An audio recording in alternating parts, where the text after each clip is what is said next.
Again, if it's on the block, we'll talk about it. Good afternoon, welcome to the talk on the block.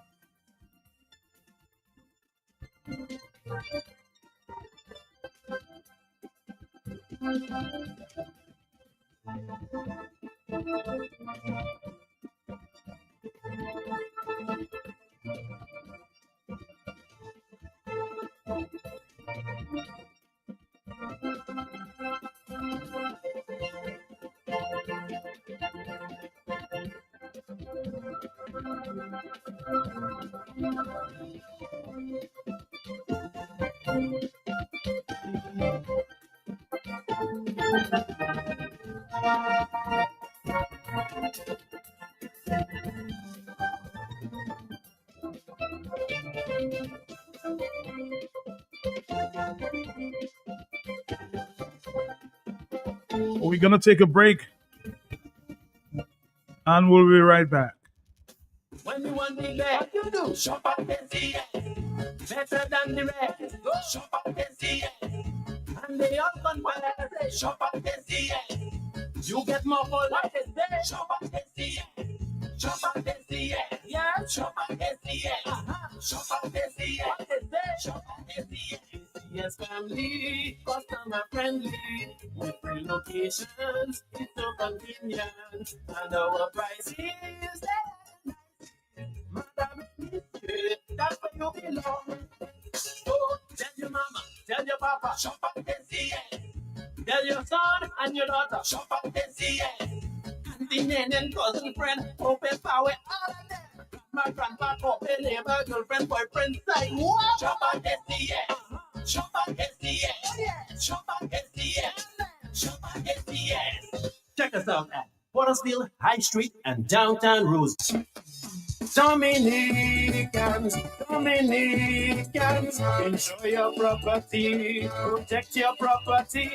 You homeowner and businessman, protect your property, enjoy your property.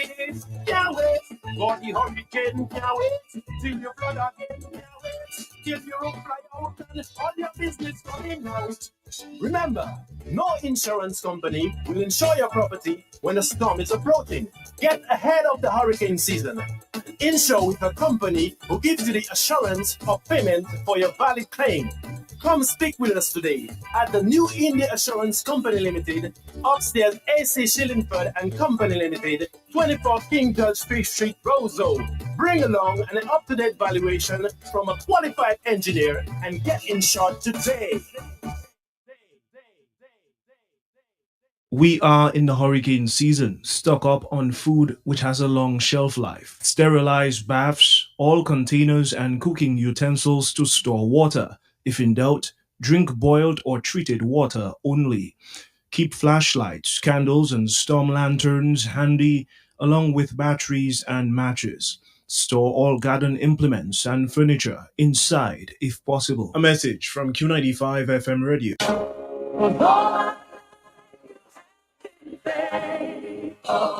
The Diocese of Roseau is launching a Father's Day campaign. Bring the men to Mass. The Jubilee year is the perfect occasion to celebrate, honor, and uplift all men, particularly fathers and father figures in each parish in the diocese. Men of all ages are encouraged to come back to church on Sunday, June 15th, 2025. Men, fathers, your real strength is found only in God.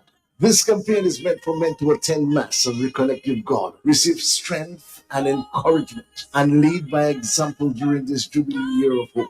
The parish need the men. The diocese need the fathers. Dominica need the men to be the heart of the family. Bring the men to Mass is about reconnection, reflection, and renewed purpose. Fathers are called to be priests in the home, the domestic church to bring hope to the family and the society by extension. It's a jubilee for men, for fathers. In every parish, men will be blessed, prayed for, and be encouraged by the homily. Father's Day is among activities for the Jubilee for Men in this special year of grace. It's a spiritual campaign, and everyone is encouraged to invite their father, husband, grandfather, son, brother, uncle, male colleague, boyfriend. Just bring a man to Mass on Sunday, June 15th. 2025, Father's Day. May God bless you.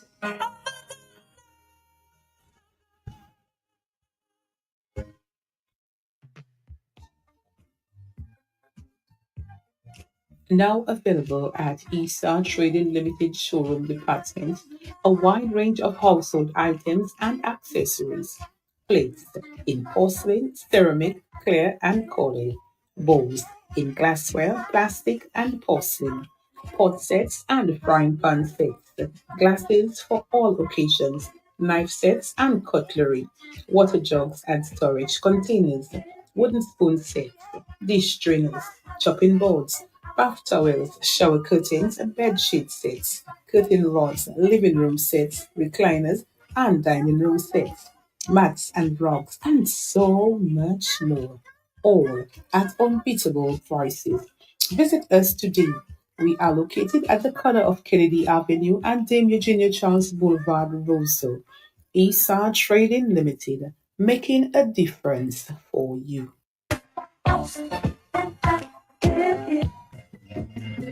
The United Nations has declared 2025 as the International Year of Cooperatives. Cooperative Day, Saturday, July 5th. The Cooperative Movement presents the Cooperative Awards celebrations. Awards to deserving cooperative heroes, past and present, at the Intercontinental Hotel in Portsmouth. From 7 p.m., Cooperative Day, Saturday, July 5th. Invitations only. Cocktails, drama, music, entertainment. International singing star Michael Henderson. Joy, Calypso Monak. Saxophonist Kimani Toussaint. Panman Pius John Baptist. The Cooperatives Awards Ceremony, Intercontinental Hotel, July 5th, 7 p.m. Celebrating volunteerism, keeping the spirit of Kudma forever strong.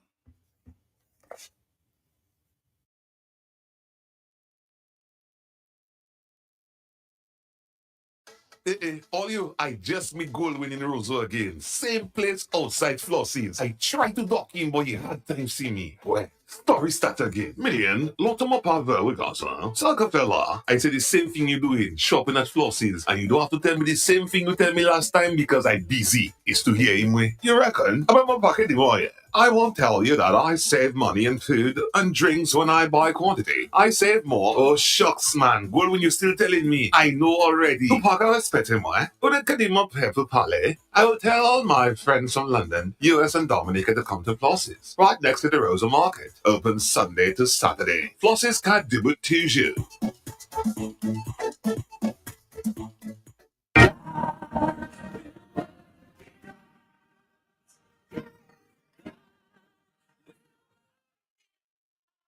Dr. Nadia Wallace, consultant psychiatrist at the Acute Psychiatric Unit, will be the special guest on Creole Handbit this Friday, June 6th from 11 a.m. on the big station Q95 FM. Mental health and young people, mental health and substance abuse, mental health and addictions, how social media affects your mental health. This all-important conversation will be hosted by Creole Cultural Ambassador Prince Wax, and everyone is invited to tune in on this Friday, June 6th, from 11 a.m. on the big station Q95 FM. The stigma, discrimination, and violations of human rights associated with mental health, examining family dynamics, healthy relationships, supporting systems, social environment, cultural norms, and others that affect mental health. This Friday on Creole Handbit, a full sit into the culture of Dominica.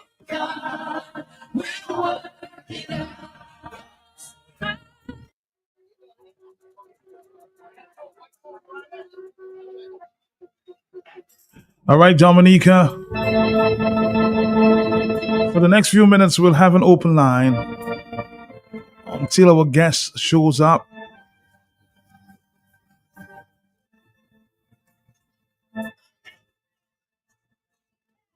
It's your time. Of course, we had many stops this morning. You did not necessarily have the time. So I'm just opening up the lines at this point to give you another chance to speak to the issues of concern.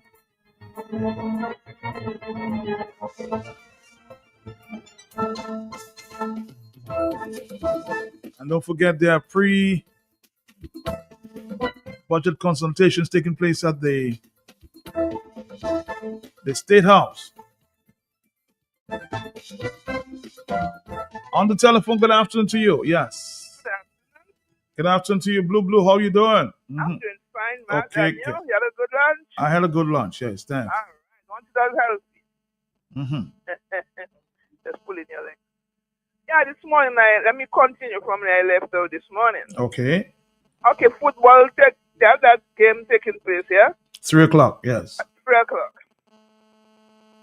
Why have them boys having to drive from all the way from Intercontinental Hotel. Hotel? Why not Rosso? Who is responsible for paying that place there $400 US a night? Is it the Football Association? It must be because they are the hosts. Of course, FIFA would have to pay that bill there. Dominican Football Association. But there are places in Rosso that are available at this moment to accommodate these young men. Than having them well up bus but have to drive down Rosso to go to a match. That is nonsense. On another note, Matt, we have a man inside Dominica that say he run in Dominica. He say he love the country so much. Starboy has stupidity. You building a mausoleum how many Dominican local builders and contractors that involved in building that place, man? Not that I know. I may be wrong. Chinese building the place, I understood, building that kind of thing that's going up there. Dominicans not involved in building that. Yet still young men would put a shirt on them to say they're going and support a man that doesn't want them to really eat and drink and feed their family. But that is something else, eh? The man building that kind of structure, they are not one of them involved in that. Chinese are doing it. And yet still, see what happened in that. Why, Matt? I feeling sorry for us in that country. And matter them police in Dominica, we have some policemen in Dominica, I don't know, they doesn't tell them what to do. When they just come out, they look like their blood hot. On a weekend, so many business places are playing music, and especially by the river over there. But they play music there loud. They can stay there all time, what time they want. No police not going there to them to tell them cut down the music, but they always have to go on Independence Street and tell them to stop the music. I would like to ask them why. Tell me why, please, they're doing that.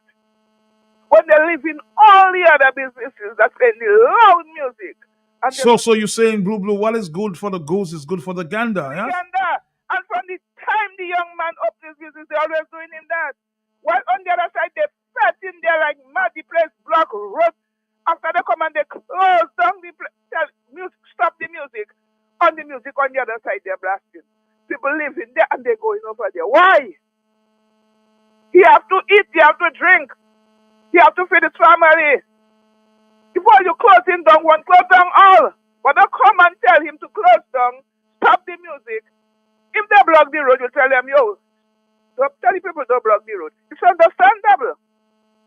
But don't tell him cut off his music and on the other side have the music blasted. It disturbs, if it's people disturb it, everybody is being disturbed. So, but that I don't know what happening to us in that country, you know. We need those of Fene and those castor oil a combination to really wash from our head to our toe down in the gel bushy. Matt, have a blessed day. Bye bye. Have a blessed day. Somebody saying, Matt, doesn't she realize that the hotel or resort is not making money? Therefore, even all government functions are being held there. They also put the Creole Festival artists there as well. Any invitees to Dominica are looking to like they're being deliberately accommodated in that hotel, Intercontinental. I can't say whether it's a fact or not. We'll have to do the facts. But it appears that a lot of that is going on. That they're pushing people to be at the Intercontinental Hotel is usually empty, from my information. Hello, talk to me. Yes. Yes, Matt, good afternoon to you Good afternoon and to your you. Yes. listeners, Matt. Uh-huh. Matt, number one, I'm going to give you number one, a fasting. Matt, I heard the World Cup that's supposed to be held in America might be shifted to Canada and Mexico because of Trump. Okay? That's good. That might happen. Matt, I want to say, I heard Roosevelt on a press conference. It wasn't a press conference, huh? It was just a talk shop speaking, and he opened his boca and mentioned Ibrahim Traore. I want to tell Terry, try your best. Any time you're in any vicinity of people talking about Ibrahim Traore, go far. Okay? Because he's no Ibrahim Traore. He will never be. He got the chance when we sold 50-something thousand passports to fix up Dominica nice, to make Roseau the envy of the Caribbean that he said it in 2014. Okay? But he did not. He took the chance to buy houses and land and fix up himself and his people running around with him. So please do not open your boca and mention Ibrahim Traore Roosevelt. Isn't that his choice? Hello, talk to me on the telephone 120, 123. Talk to me, yes. What's for me for our young people? I really don't know. They have a right to go on protest on them project and decide they want work. You could have stand up outside and watching Chinese doing work. Put a little credit on your phone, okay? 449. Something went wrong with your phone. I don't know if you realize you didn't have any credit on that. Hello, talk to me on the telephone, yes?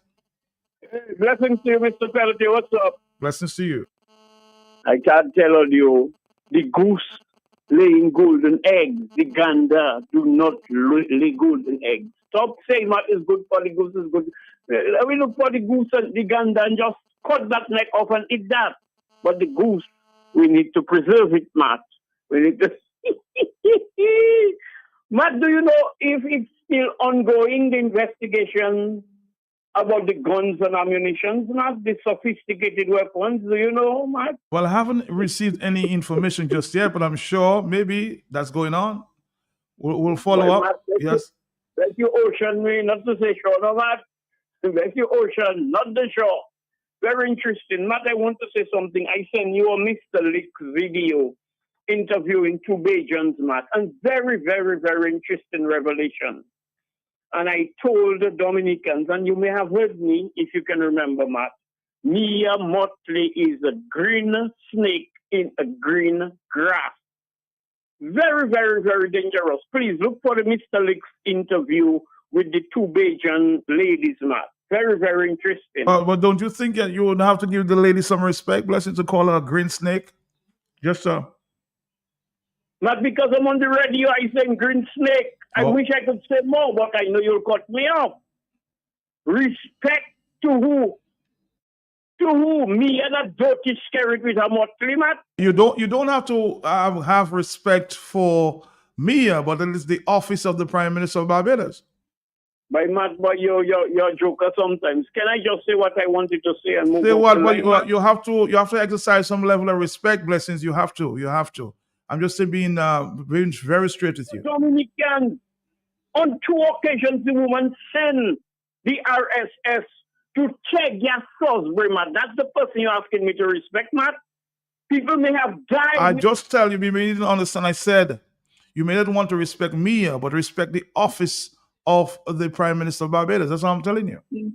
Matt, can you allow me to say something apart from Mia and Motley, Matt? Go ahead, my friend. Go ahead. Okay. It's the same Motley I'm talking about, her Mia. Matt, I am just saying, you know, most of the time things fly over our heads because we are quick to hear and very slow or don't know how to listen, Matt. Matt, why should Mia come to Dominica and talk about people will suck salt if the leaders are doing what Skerrit is doing to the people of Dominica, Matt? I remember Barina, Scotland, and Mia know about Barina, Scotland.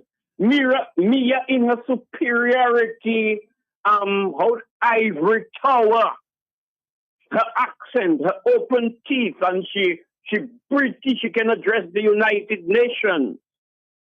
I know Mia, Matt. I've listened to Mia addressing the United Nations.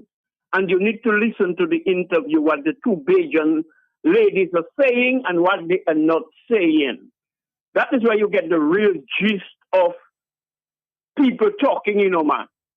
What they have said and what they are not saying, because people can be quite reserved in their utterances, because, as I said, courage in the absence of caution is either you're being it's either you make it the ultimate sacrifice or you're just being a damn fool, for there is a very thin line between bravery and stupidity. I am just saying, Matt, this woman watch us to be, so uncivilized, so primitive, Matt, like Flintstone people. So she could, in Barbados, she's disrespecting people. You need to follow an interview with a lady, what's her name now, talking about Mia and her rude, ruthless, and arrogant behavior and think Bajans are Dominicans. She did not say that one, Matt, is me that's saying that. So the Bajans have her under serious surveillance, realizing her objective. In conclusion, Matt, I am saying when people come with their sarcasm, Matt, playing like they care about you or they commending or congratulating you, when they are insulting you, check the definition of sarcasm. When somebody's being sarcastic. Let me ask you a question, Blessing. And don't tell me that I'm not taking your side. I'm just asking a question for reasoning's sake. So you heard two Bajans. I think I heard them on Mr. Licks. Do you think that's a reflection of all the people in Barbados, the two Bajans that you heard? How can I conclude that, Mark? How I can the percentage, Mark, the proportion. It would have to do with some investigation, some interview. But you just concluded that, Blessings, a minute ago. You just concluded that because you said you heard two Bajans and you included the Bajan people, yeah? So am I wrong to say Dominic? No, I'm not saying that. You see, we're having a little reasoning, Blessing. I'm asking you if the two persons you heard there is a reflection of the total people or population there of Barbados. You may be right. I may be wrong. I'm just asking you just your thoughts on that. No, it's not, listen to me, let us be sober about it. It's not about you wrong and I right. I am just saying it. The proportion, we don't know because there is not a census, an investigation or whatever it is to know. Because, Matt, would you say the majority of Dominicans are labor right? No, I can't. I don't have that figure, no. Thank you. So it's just like me, I can conclude what the lady with the podcast talking about Mia Motley and the two ladies Mr. Lick's interview. That is a good picture to conclude. Bajans are fed up with Mia Motley, but those who are fed up with her, Matt, they are already fed up because they are exposing her and talk about what she did in Dominica based on electoral reform. She was working in Dominica. The interview, what's his name? Quickly, Matt. Boston and Hector Sparks John and a guy from Salisbury called Wawa. That's another lady with a podcast that interviewed them, and I think you should listen. Maybe you're busy, man, you don't listen. But since I listened to the entire interview, I'm just saying that the two persons who did not represent, I'm sure, the true reflection of people in Barbados. That's what I'm saying. We can't come to that conclusion. But we agree on that already. We agree on that. I'm just saying that it's not the Bajans and their perspective or their conclusion about me. I'm just saying, Matt, this woman is rude, ruthless, disrespectful, arrogant, suffering from a superiority complex because she thinks she's good looking and she has an accent and Bajans is better than Dominicans. That's what I think she trying to tell us. We're stupid, can come in Dominica, insult us, give us tears, give us bullets, and still come back on the pulpit. But if it was Trinidad or Jamaica or somewhere else, I could never expose a Motley like that and not get a rude awakening. All right, Blessings. Thank you very much. Again, it's your opinion. Let's listen to the conversation he's talking about there. Let's listen to, of course, that conversation. On Mr. Licks, on Mr. So, Licks. guys, right now we are where Ross used to be back in the day. It's now called American Canada School of Medicine, and we are here with some Bajans right now. Bajans in Dominica. When you guys heard about the situation that took place with Ross, what was the first thing that came to mind? Oh, wow. Well, in Barbados, we have to say that I don't think we understand the fullness of it. All right. We just knew that Ross was coming to Barbados. And we wondered, Ross is coming to Barbados? Okay, that's good. But there were some people who were asking questions and like, well, how could Ross just pick up and come to Barbados? But truthfully, there was not a lot of discussion, deep discussion, let's say. It was surface, deep discussion. About Ross coming to Barbados. They're in Barbados and seem to have settled in. They're using what we call the Lord Erskine Sandyford Center. It's where they would have their classes. That would be, where the school is actually. And then they live at what's the name of the place? Coverley. So they live in Coverley. Yeah. And we don't really interface that much with them. No, I think that they are pretty much independent in Barbados. Like, what we knew was as if, the word on the ground was as if Dominica had a storm. It can no longer facilitate the university, right? And that's how Ross comes to Barbados. And that's all we really knew. I used to work at Ross, and I know a number of the individuals who are higher ups. And you can pretty much tell, even if you don't know them. But I remember when the CEO of Adetalem was the parent company of Ross, she indicated that they finally have a competent government that they get to work with. And it's not like it seems like they were having a lot of struggles with the government in Dominica. And as a result of trying to do things, I guess they felt some sort of way about it. And I think they spent about $60 million to leave Dominica to move to Barbados. Now, one of the questions that a number of persons always tend to ask, I'm not sure if you guys know about it, but the people who are in charge of the housing facilities of Ross, do you know who they are? Well, we know that the Coverley is owned by Maloney. Mark Maloney, who is a construction magnate in the region, in Barbados, the region. Probably was more of, I would say, I think it was more marketed to, let's say, the diaspora coming home, right? The way they had it set up. It was going to have its own, store and its own, medical center. But I don't believe that it made its point in Barbados, right? So it was kind of, I wouldn't say abandoned, but it wasn't flourishing the way I think the developer had thought it would be, because we would see it, and then one minute they were building, and then that. Why was that?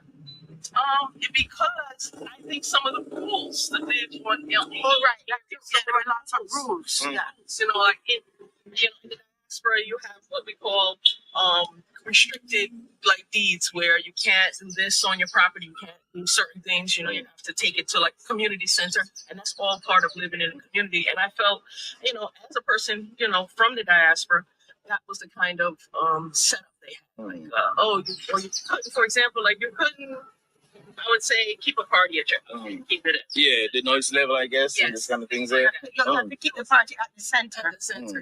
Those type of things we have. So it was more structured and where you can do a number of things. More communal living. Yeah. This is not what you're seeing today. They pretty much converted it to Ross. And it has been my understanding that the government is also affiliated with that. I'm not sure if you've heard of this. Well, we hear the rumors are there, and especially when we got to Dominica, we're like, okay, it's kind of illuminated, but they have a strong relationship, which is a little odd, because before, when the then government was in the opposition, they seem to have been loggerheads with Mark Maloney. I mean, he was like enemy number one. But once they got into government, they became great bedfellows. Seems like the money might be flowing somewhere. Maybe. We don't know, but they became very, very good friends. I mean, in fact, there was a court case where the Prime Minister herself, she said on a platform that she was going to help this woman who her child died in an accident because there was a piece jutted out into the road of, from Coverley. So the way that it was built, it it caused obstruction to traffic, and it was said that it was not supposed to have been built that way. So is that when they built the roundabout? Is that when Yes. the roundabout came up? They created a roundabout because there was a real fatal accident there where a mom was going to the airport very early one morning and her child was killed. And so that became a big issue in Barbados. And you know, the prime minister, said that, she would even be the lawyer for them. And that didn't happen. Yeah. Well, after she got into office, we literally heard nothing more about that case. I didn't know that because they were even trying to prosecute the mother, of the child, and she stepped in, and that was a big campaign promise, and that Mark Maloney is going to pay. Yeah. And once she got into office, that's one thing I know, that we haven't really heard anything of the case. I'm not saying nothing happened to it. It was no more a public Publicity, yeah. a public thing. But so we don't know. We don't know the type of relationship. There's lots of rumors. That she's always on his jets, and that's what takes her all around. But these are rumors. But what are your thoughts on Mia coming down to Dominica? I mean, she's the Caribbean chair, to my understanding. And do you think that there's some sort of one side leading kind of thing when she's actually supposed to be neutral, especially when she actually sent military to Dominica to infringe on the people's rights? I'm sure you guys heard about the whole situation as taken with the protests and stuff. What are your thoughts on this? Well, I wasn't, as a Barbadian on the ground, meaning you're not in politics. Yeah. At the time, we weren't aware. We weren't aware how entrenched the prime minister was in that whole situation. But since being here in Dominica and going to Salisbury Village, the people have been able to give us details, story, explaining their version, explaining what really happened on the ground. And I'm deeply, appreciate that they were open and they were welcoming, and they really treated us well to tell their stories. It was very shocking for us. The first time I actually knew about it was Friday night. Friday night, about 9 o'clock or so, I was having my show, and some Dominicans came on and started to type, and they even called into the show and educated us. And I just said on the show, I said, I wish I could go down to Dominica to speak to these people, because honestly, when I heard about it, I was so moved, because it didn't sound like something that happened in the Caribbean. It just sounded so far-fetched. Yeah. And so I then called Michelle. I said, Michelle, you want us to go to Dominica? So, and by the morning, that was Friday night, Saturday morning, she booked the tickets. And, the viewers even helped to get us our tickets, especially me, to get here. The viewers helped in every way. The viewers helped in every way. Transportation. They helped. Haven't had to do anything. They took care of us here. All right, Dominica, part of the conversation that was with Mr. Mix.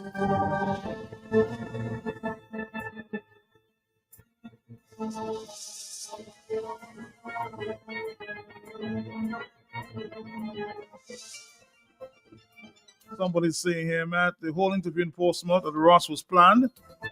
That is obvious. So what you expected them to say, huh? They just revealed that, they facilitated.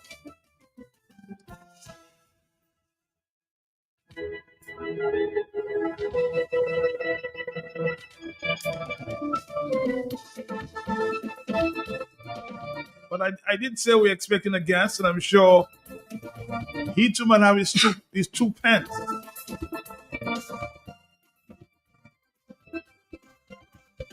And he's become a regular guest in recent times. I'm hoping that he appears more regularly, shares views as an independent candidate, of course, and of course, aligned to the UPP.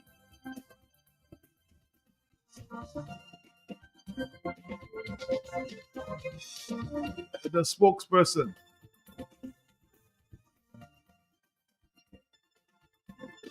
Mr. Joshua Francis, good afternoon to you. How are you doing, sir? Matt, good afternoon. I'm well, thank you. Good afternoon to your listeners. Good afternoon to you. You seem like you're busy morning. Always busy, always on the move. All right. So Joshua, let's get to hit the ground running. What's your thoughts on Mia coming to Dominica? Well, Matt, it's a democracy and we have regional integration and regional cooperation. And it's no surprise, this is historic, this is traditional that you have leaders of one of the Caribbean countries being invited to speak on platforms in another. What we have not had is leaders interfering with other countries' politics. And that was one of the concerns that many Dominicans would have had prior to Mia's appearance here on the Labour Party platform last Sunday. Of course, Mia gave her speech. She tried her best to avoid mingling or touching on local politics. So you really listened for a while. I listened for a while. I listened to most of the content of her speech. Were you impressed? Well, of course, Mia is very intelligent. Mia has done very well in lawyering, and as a politician, she has done very well. She's one of the more intelligent leaders in the region. So why? Well spoken, very eloquent, very knowledgeable, and she gave an education to the listeners who were at Dubla on Sunday. Did you think they listened there? Well, I hope they did, but I doubt. Maybe less than 5% of the people who were there listened. In those type of events, particularly those organized by the Dominican Labour Party, very rarely you would find the people listening. This is more of a CO event. This is not the Labour Party of the past where you had speakers educating persons and the audience was paying attention. That was not the case on Sunday. A lot of the people who went up there basically saw this as a social event and less as a political event. They went to enjoy the CO. You would have thought, and another lawyer brought it to my attention, that two of the important issues on the table in Dominica are the Ross University, which concerns me at this point, and that of electoral reform. But none of these issues, take note, none of the issues were brought up. Why? Do you think she was advised not to speak to these issues? Well, I think Mia has a discretion of her own. After all, to be head of the executive in Barbados as a prime minister, you'd expect her to be disposed with some discretion. So I don't think she necessarily had to be advised. But if she sought advice, she could have been advised that it was in her interest and Dominica's interest and the region's interest not to interfere or mingle with Dominica's politics.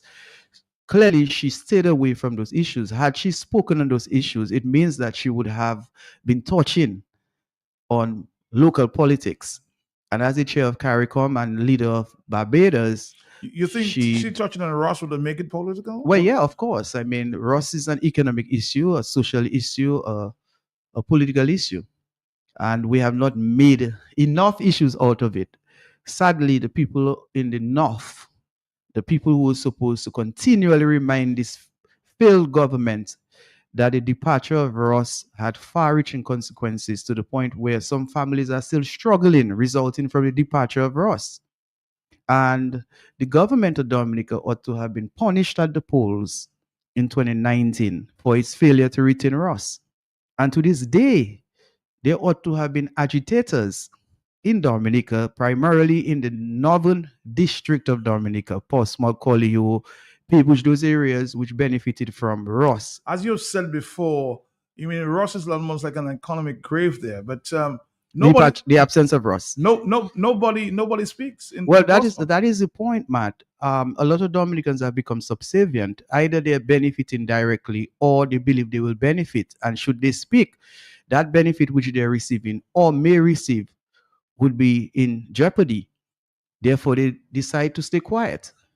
And this is prominent throughout the island. Even if they suffer, I mean, a lot of people can't even pay their loans. Matt, a lot is an understatement. People are struggling financially in this country. This is one or maybe the biggest economic crisis in Dominica. People are cash strapped. People don't have savings. The ordinary man in Dominica may not have $5,000 saved in an account at the credit union or at the bank. People are living from hands to mouth. We have a substantial number of working poor people in Dominica. They are working, they are receiving a salary, but they are not positioned to save. They are not positioned to recreate and to enjoy themselves. Hence the reason why you find a lot of Dominicans going to events where they can free up themselves. They go to little bars where they can buy a little drink. But not many Dominicans can afford the luxury of buying a ticket and going to St. Lucia or St. Martin over the weekend because they don't have that privilege. They do not have that kind of money. People get paid, and after deductions, they walk away sometimes with just a couple of hundreds of dollars.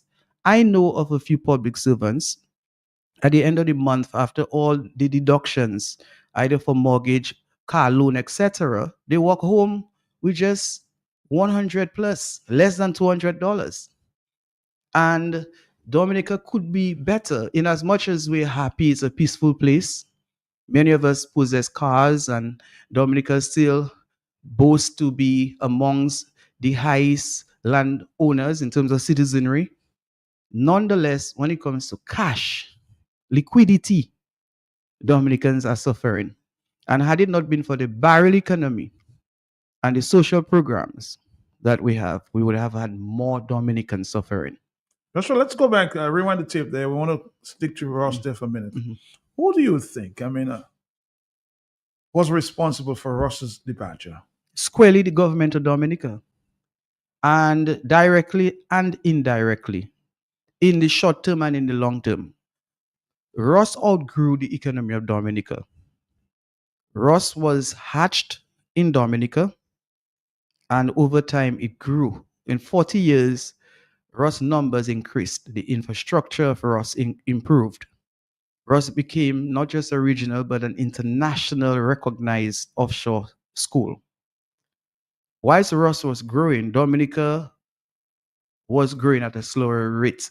So Ross, in terms of the growth, outperformed Dominica. Dominica was dwarfed, while Ross was getting larger, more recognition, more sophisticated, more prominent.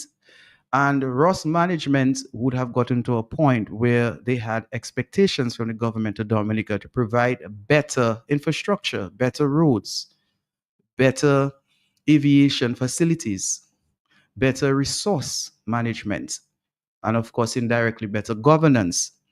And when the storm came, it exposed the government even further because over time, Ross would have been complaining. Fix the roads up in the north, improve the roads between the Melville Hall Airport and Ross University, improve your facilities, improve the facility at the hospitals. So Ross would have been complaining, Matt.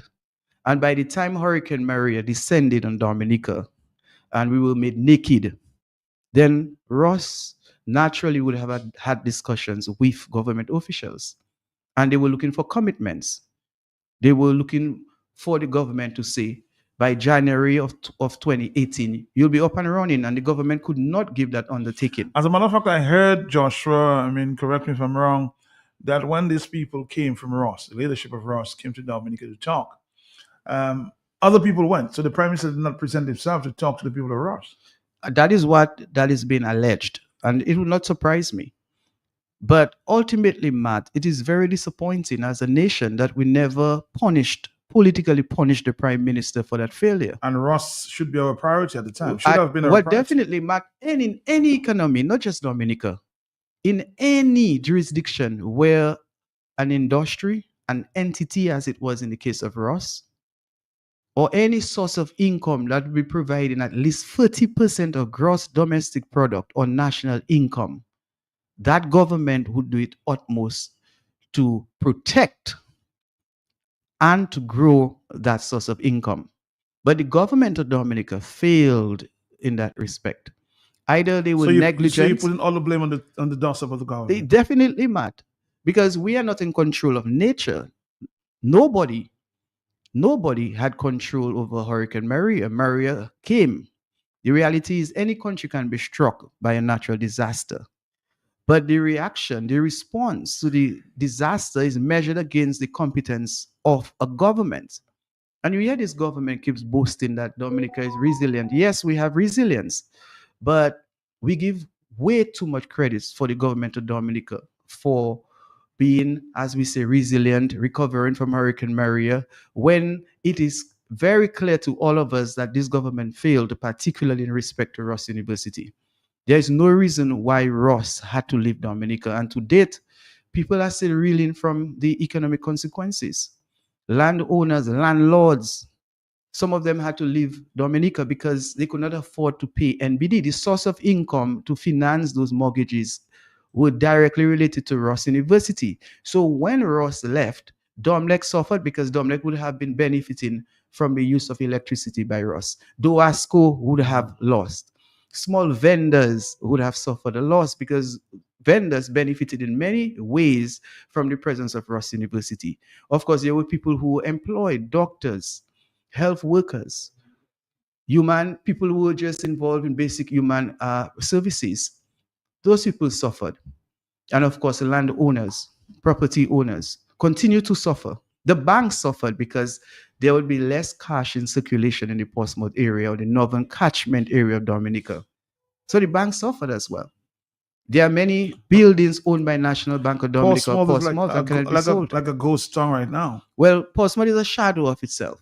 And you must understand that some of the hotels which were built had Ross University in mind. When these hotels were being constructed or even contemplated, Ross University would have been at the center of the thought process because these hoteliers would have foreseen that with the presence of Ross University, there would be more visitors. Because as you know, Matt, parents of the students would come. The students themselves sometimes would want to, bring in their friends, etc. Absence of Ross means less commercial activities, and therefore the accommodation business, the hotel business would have suffered as well. Let's turn our attention to the Dominican economy because a lot of money was circulating on the weekend. People were given 200, 300, 500. Some people received as much as $1,100 to take them to Portsmouth. Is that an indication that the economy is booming there, Joshua? Well, there are many questions in respect to the economy as far as what happened over the weekend. And I want to bring in the issue of campaign finance because that's related to the economy. One of the first questions Dominicans should ask is, where did that money come from? And we must continue to ask the Dominican Labour Party what is source of funding. Because what it will do by asking that question, it will further emphasize the importance of campaign finance legislation. We cannot talk about modernization of governance and have governments operating in such a murky environment. A government or a political party ought not and should not continually be allowed to have so much money without accountability. Who are the people sponsoring the Dominican Labour Party? So that's one of the questions I want to put on the table. And we should have concerns because, yeah, it is people are struggling financially. Even the government finds it difficult to meet certain financial demands. It fails to provide basic supplies at the hospitals, public buildings, police stations, to name a few. And yet it has that largesse to go around, give people money, buy tickets for people to come along, to put on a show. To put on a show that has... It was a big show. It was a big show. The Labour Party rallies have basically become CEO exercises. It's not like to say you're going to hear something that you can learn from and all of a sudden your knowledge is enriched. It is not an education process. As you realize on Sunday, Mia stood head and shoulders above everybody. Whether you like what was happening or not, at least you learned something. The other speakers, as usual, were just mediocre. Some of them speeches were generated by artificial intelligence, and still they did not deliver properly. So you have no doubt about that. I have no doubt about that. So the issue here, as I said, is where did that money come from? That's number one. Now, of course, when money is spent in the economy, we have to clap our hands because any money that goes into circulation means that the economy is getting a little injection. But that injection is like a bandage. Over the weekend, some vendors benefited, but that's not sustainable, Matt. It is not. I understand that some bus drivers are still looking for their monies. Of course, generally the bus drivers benefited. So there was a little injection of funds, but that's just for the weekend. What is happening now? Today is Wednesday. The people who went to Dublin, has their life improved? No, nothing dramatic happened. The economy continues to limp, it continues to struggle, and we are on an economic precipice. Norma, there were several utterances which were made at the rally that I would like to talk about. And talking about the economy, the Prime Minister mentioned about the cost of living in Dominica. And if I recall, he said that the government is listening, the government is paying attention, that Dominicans are crying that the cost of living is very high. Yeah. Well, yes, the cost of living in Dominica has always been high. Of course, relative to other Caribbean islands, certain services, a year cut, as an example, are relatively cheap. But the price of food in this country is extremely high. And Dominica, and we say it all the time, but it's just lip service. We have fertile soils, Matt. There's no reason why we should have such a high import bill for food. We are so dependent on food. And when you talk about food security, a responsible government would try to be more reliant, self-reliant, and less dependent on imports. So we import all these foods, these processed foods, which first and foremost are not the healthiest foods for the nation. And then we do not have any price control. Then you have high import duties. Then you have VAT on most items. So naturally, you're going to find a high cost of living. The cost of electricity is very high. We have been promised geothermal energy for many years. Hundreds of thousands of dollars have been expended to date. To date, Dominicans have not benefited from that. And when it does happen, I'm not too sure how significantly we're going to benefit. Then the issue here, Matt, and I understand what the Prime Minister is saying, we're not in control of external shocks. So generally, inflation has happened, particularly post the COVID pandemic period. But that is where governance comes in. How are you going to deal with those external shocks? What you as a leader would be doing to make things better? Let me inject this because I think you made reference to it. In respect to the cost of living, especially over the last 10 years, it has become significantly more expensive to operate in this global environment. That is a reality for governments, countries, and people all around the world, without exception. At 70, we have the advantage of engaging the people-centered governance approach that has served us so well to tackle this issue and explore the options for speedy resolution. I shop, you shop, visitors shop. Everybody in this country buys groceries and other essentials. I do not think that a solid case can be made against the private sector in Dominica for jacking up prices. Generally, I believe that prices in Dominica are on par, given our size, our distance from source, and the overheads associated with running a business in this day and age.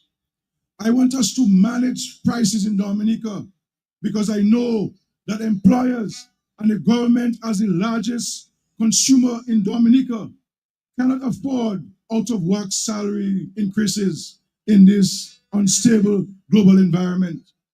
So I hear you when you tell me about high prices, but I want to break it down and see how, as a people, we can cut and contrive.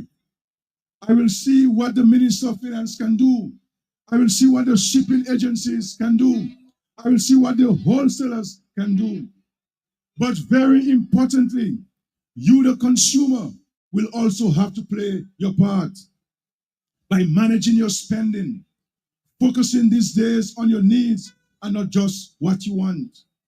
Give priority to your health, give priority to your shelter, and very importantly, shop around and make your dollar stretch. But I propose in the weeks ahead to convene a very focused consultation on the issue of cost of living in Dominica. And I will tell you from now that the Minister of Finance will deal with it frontally in his budget address in July, ladies and gentlemen. The issue of cost of living in Dominica. Joshua Francis, your take. Well, Matt, it's very interesting. The Prime Minister is saying that the government is looking at the issue of cost of living, and he's saying you really cannot fault the private sector for the high cost of living.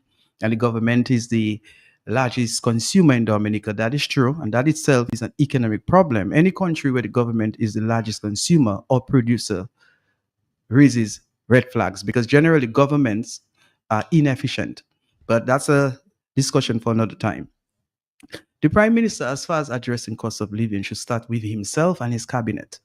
There is a waste in the public service. There are former parliamentarians who continue to be employed, or on paper they're employed. They're being salaried. They're getting a salary without doing anything. You have a very large and pregnant cabinet. This is a small country. Little commercial activities, the smallest economy in the Eastern Caribbean, the smallest per capita income. Yet we have so many ministers and parliamentary secretaries. So that is where the Prime Minister has to start to make some of these positions redundant, send some of these people home. After all, they're retirees. There are certain former parliamentarians who are in their 70s and yet continue to draw from the public purse. That by itself is unethical. So if I had to advise the Prime Minister on the economic advancement of Dominica, I would suggest to him, let law start at home. Streamline this government. Get rid of unnecessary positions. That's one. Number two, the NEP program has to come under scrutiny. We continue to hear there are people benefiting from NEP salaries and they are not doing 1 hour's work. So let's be fair and honest with ourselves. You really want to reduce cost of living in Dominica and make things better? That is the start. Then secondly, Matt, whilst we do not have control over the price of food on a global stage, we have control over our policies, more so fiscal policies. This government, after 25 years, has failed to create an environment to attract foreign investors. St. Kitts has a smaller population. I hear people, even young Q95, arguing, well, one of the reasons, if not the most important reason, why Dominica's economy has not grown is because of the small population. Now, population can affect an economy. More consumers, more mouths to feed, is more demand, more money in circulation, and an economy can grow at a faster rate. However, in this world where technology is the driving force behind economies, this government could create a situation where we have more offshore business, cause the financial sector to be more conducive for foreign investors to come in. Matt, when last you heard of any significant foreign investor coming into Dominica to do any kind of investment? It's been a while. Even under the CBI program, what investment are we getting there in exchange for our birthrights? You have the contribution section where people pay $100,000 plus all the fees, administrative fees to get a passport, and then you have the investment program. But we have been very monotonous. It's in hotels. What do we do in agriculture? What do we do in tourism? What do we do in light manufacturing?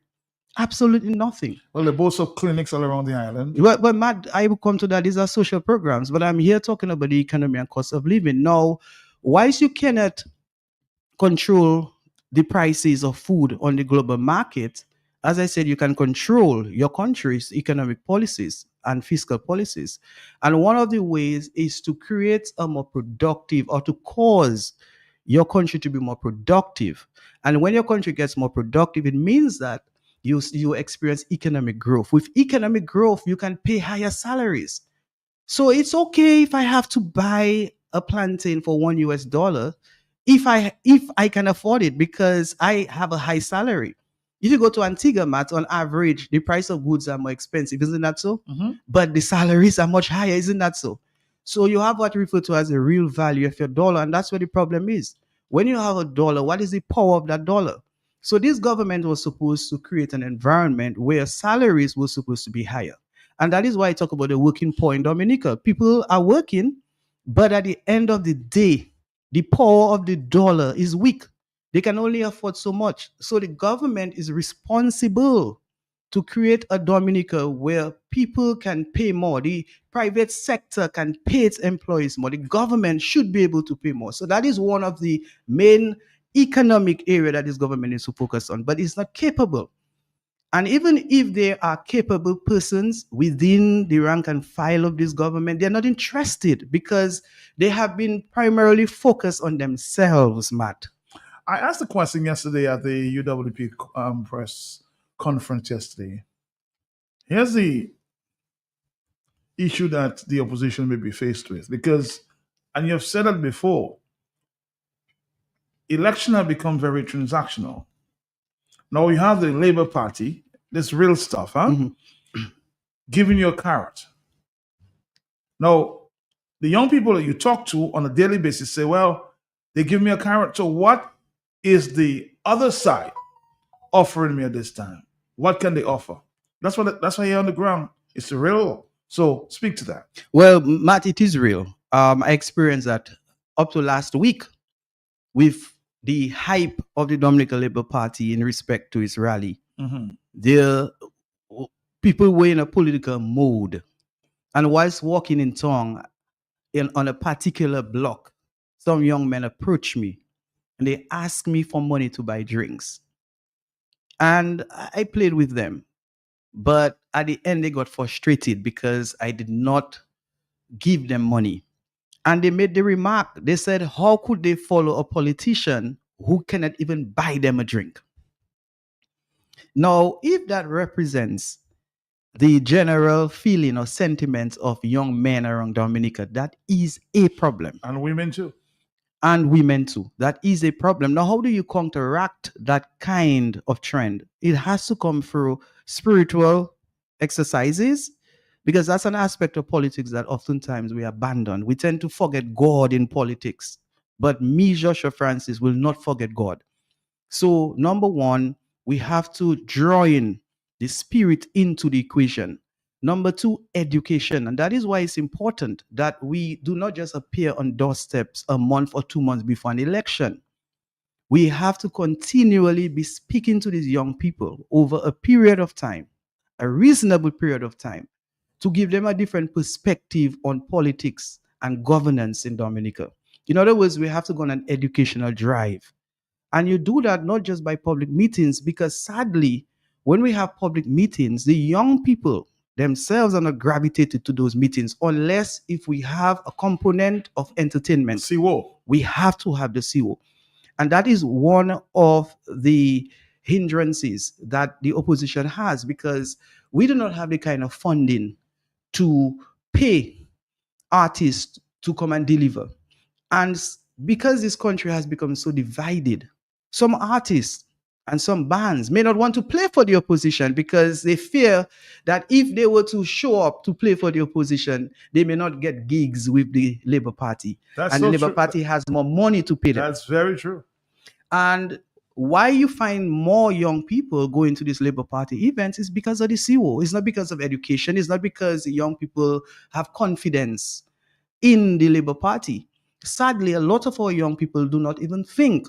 But the thinking young people do not want to go to Labour Party events. And some of them do go, but they're aware that when the opportunity presents itself to decide who they're going to support, they will not support this Dominican Labour Party, because the people who suffer the most in this country are young people. Matt, think about it. A young man at 25, he left college 7 years ago, and to date, he has not gotten any permanent job.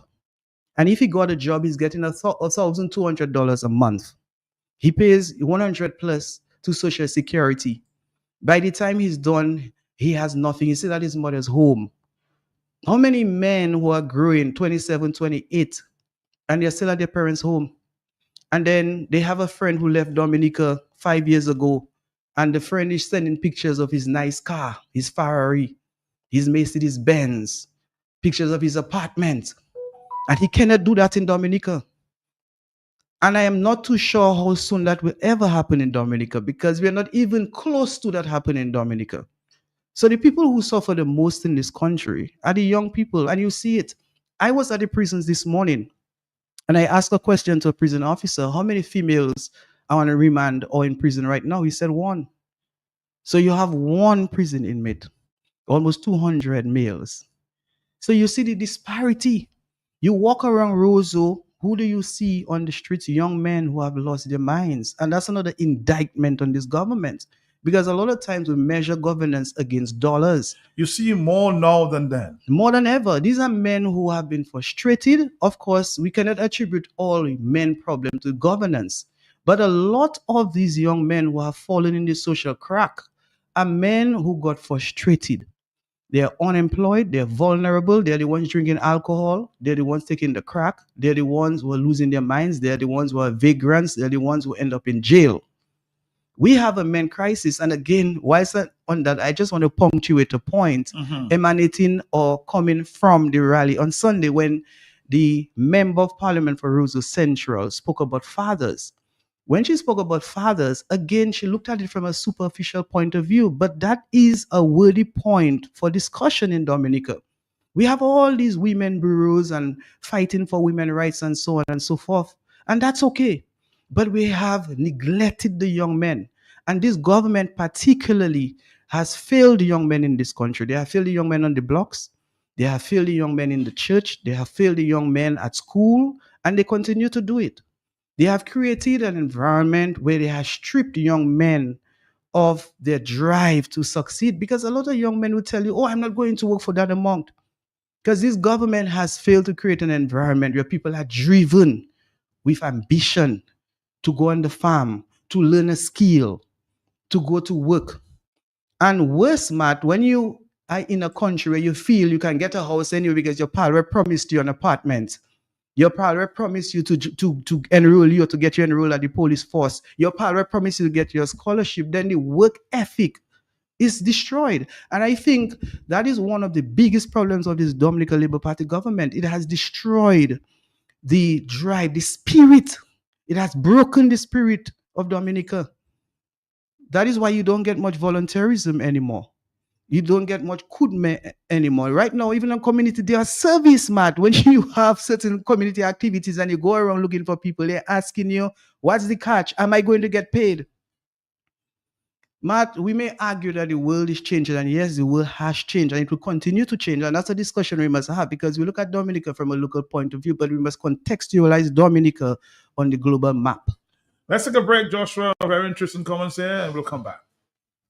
All you, I just meet Goldwyn in Roseau again. Same place outside Flossies. I try to dock in, but you had time see me. Where? Story start again. Million, lot of my power with us, huh? Saga fella. I say the same thing you doing, shopping at Flossies. And you don't have to tell me the same thing you tell me last time because I'm busy. It's to hear him way. You reckon? I'm my pocket the boy. I won't tell you that I save money in food and drinks when I buy quantity. I save more. Oh, shucks, man. Well, when you're still telling me, I know already. Tu paga respect him, why? When I get him up here to Palais, I will tell all my friends from London, US and Dominica to come to Floss's, right next to the Rosa Market. Open Sunday to Saturday. Floss's can't do it to you.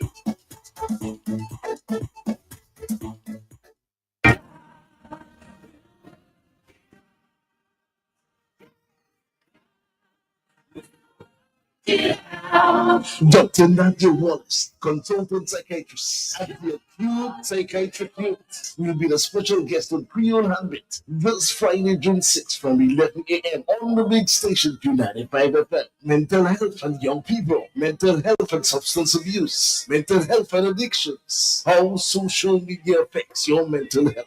This all-important conversation will be hosted by Creole Cultural Ambassador Prince Wax, and everyone is invited to tune in this Friday, June 6th, from 11 a.m. on the big station Q95 FM. The stigma, discrimination, and violations of human rights associated with mental health, examining family dynamics, healthy relationships, supporting systems, social environment, cultural norms, and others that affect mental health. This Friday on Creole Habits, a folk sit into the culture of Dominica.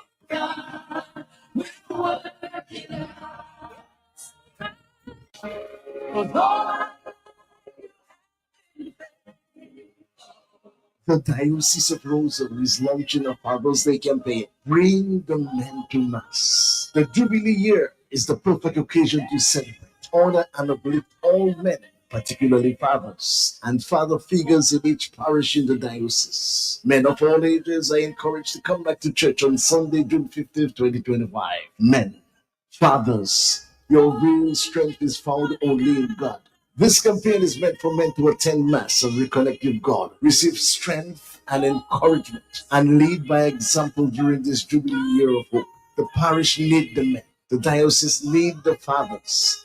Dominica need the men to be the heart of the family. Bring the men to Mass is about reconnection, reflection, and renewed purpose. Fathers are called to be priests in the home, the domestic church to bring hope to the family and the society by extension. It's a jubilee for men, for fathers. In every parish, men will be blessed, prayed for, and be encouraged by the homily. Father's Day is among activities for the Jubilee for Men in this special year of grace. It's a spiritual campaign, and everyone is encouraged to invite their father, husband, grandfather, son, brother, uncle, male colleague, boyfriend. Just bring a man to Mass on Sunday, June 15th, 2025, Father's Day. May God bless you.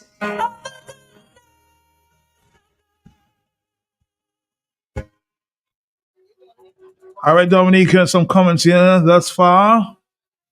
And just note it was not Mr. Mix, it's Mr. Licks. Huh? Sorry about that. Do apologize, huh?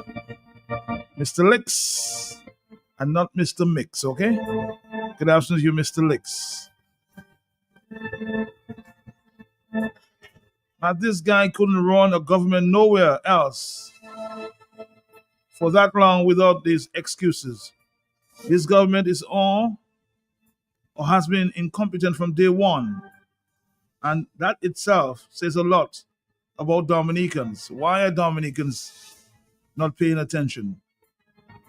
I am glad Joshua made the observation on the young men who live in despair. Also, I also attribute the rate of suicide to social issues in the country. You can start calling if you need to. I will, of course, have you connect to Mr. Joshua Francis. Joshua, the social issues, it's more dominant. Well, yes, Matt, there are several social issues that we have to address. The issue of alcoholism is on the rise in Dominica. And alcoholism is connected with health issues, hypertension, diabetes, amongst others. And we need to start paying more serious attention to that issue. Then you have the issue of mental health. And mental health is connected with several other issues and factors. And by just walking around Roseau, you would see new faces, Matt, new faces of young men. What is happening? Have we forgotten them? Have their families failed to seek assistance for them? Is it that when people seek, even when they seek assistance, the only thing we have to offer them are tablets? Where is the talk therapy? Where are the people we can go to? Who are the people we can go to discuss issues so that we won't get frustrated to the point where we turn to crack or cocaine? When is a rehabilitation center is going to be built in Dominica to give a man who has fallen in the crack a second chance? Why is it that when relatives who can afford to send their families for at a rehabilitation center, they have to send that person to St. Lucia Or Antigua. or Antigua or Trinidad or the US? This government boasts that it cares. Yes, we care. Yes, we care. Yes, we care. Is it caring selective? Has it forgotten the young men? There are many young men out there struggling, Matt, as well as women. But maybe the women are more resilient. You know, older people would tell you that you put a man and a woman, a young man and a young woman in the same social and economic situation. And both of them are suffering, but the woman is more likely to get out and survive because somebody somehow is more likely to reach out to her, and the man is left behind. It is more evident more than ever that our young men need attention. And we are about to celebrate Father's Day on Sunday. And again, that is an issue we have to discuss. Absentee fathers. Why are they absent? Why are they absent from the PTAs? Why are they not at church? Well, you just said the Labour Party, Reverend Rosa said, the Labour Party is the father now. Dear father. you heard her, John. Well, I did. I mean, this is just idiotic. Well, I don't even want to discuss, what was said by this pal rep, because again, it's so empty, so vacuous, lack inspiration, so counterproductive. I do not want to get personal, Matt, but I cannot not help it but to address the content of those speeches. When you go on a platform and say that the Labour Party will father the children, in as much as you're trying to have some wit and human charisma, you have to measure your words. This is not a joking matter. Fatherhood is a very serious issue. So you don't take it and bring it on the political platform and use it as a political football and in the process speak that garbage. Let's take a phone call. Are you there, caller? Sorry. Yeah, man, that's okay, Mr. Pelkey. Josh, blessings to you, sir. Blessings. Thank you for your humanitarian aspect of the argument because, Josh, the social ills are multiplying. They are multiplying, and Matt, you have heard me. Someone taking me to task and say blessings, blah, blah, blah. But Matt, that altered or that modified grade of marijuana they call high grade, it is a dangerous contributing factor. And Matt, I mean, just say you want to be, maybe a little humorous and, you want to use a level of whatever you want to use to maybe catch the crowd attention, but you have to measure your words. Both Melissa and Skerritt is irrationally impulsive, Matt. They do not think things through before they do it or say it. They're irrational. They just do things, Matt, in that impulsive way, a sudden urge to say something, a sudden urge. Remember, Matt, 5 + 5 is 55, Matt? That's what I heard. New maths. Matt, that level of stupidity cannot be compared to being humorous. That is a man who tells so many lies, and the man is so brutal, in his form of controlling a people, man. Just all the farm roads, it is not coincidental. All the markets for farmers they promise, it is not coincidental. They are not keeping none of the promises. More than things they did not promise, they are doing it quite effectively. Like staying in opposition is like throwing money in a ravine. You remember that, Josh? Mm-hmm. He did not promise he was going to do it, but that's what he did. Try to neutralize and nullify and pacify the opposition. So it is sad. Let me close on that, Matt. Everywhere moun ka essayer mette manger le tabio, payer domlek, payer dowasko, payer koume flow. Every zanfa yo ni pou ka kouri der tout nom tinegyon wi, pi tinegyon. Every maman même valer hot, every pani pièce, espoir pour di bagay ka le changer. Il a tous les yeux, tous les visages, il a ouest sa zanfan, tinegyon. Café, you need put two yo. And Matt, I will say it, that whole collapse of the social and economic and environmental system. It is by design because what they're doing is to get everybody frustrated and who cannot survive in Dominica have to run, and it's in the perfect accommodation for the criminals to buy up all the land, the Chinese, they will just live happily ever after. But the world is taking a turn for the world scary. Blessing. Now, somebody says here, Joshua, I'll come back to you here. This morning I learned 7 people per day try to commit suicide in Dominica, and this is very, very shocking. And I know a lot of bullying. I have spoken to a couple of parents that's going on there. Something has to be done. Well, something has to be done, and there are several agents and institutions of socialization, and each must play an important role. The family, being the cornerstone of society, has to step up. Life starts at home, Matt.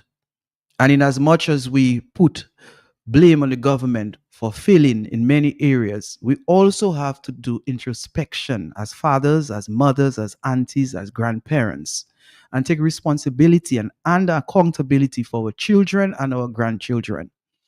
We live in an era where a child can access a phone and connect with anything and everything that's out there. This comes under the issue of cultural penetration. And we have to be more guarded as parents as to what we allow our children to be exposed to. We have to spend more time with our children.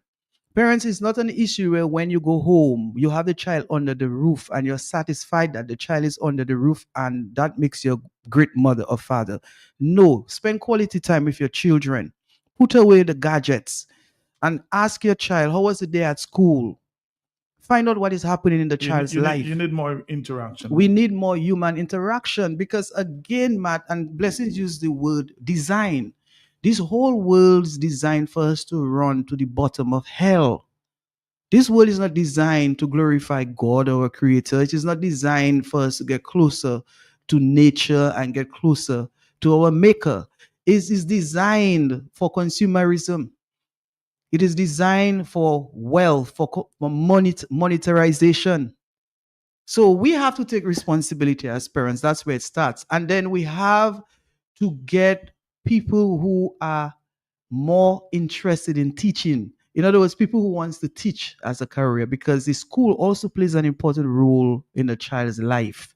But you know what, Matt? Again, because of low or small salaries, because of the absence of employment benefits, there are those who are in the education system and just going through emotions. They're there because they don't have a choice, not because they really want to do it. So they're not giving their best.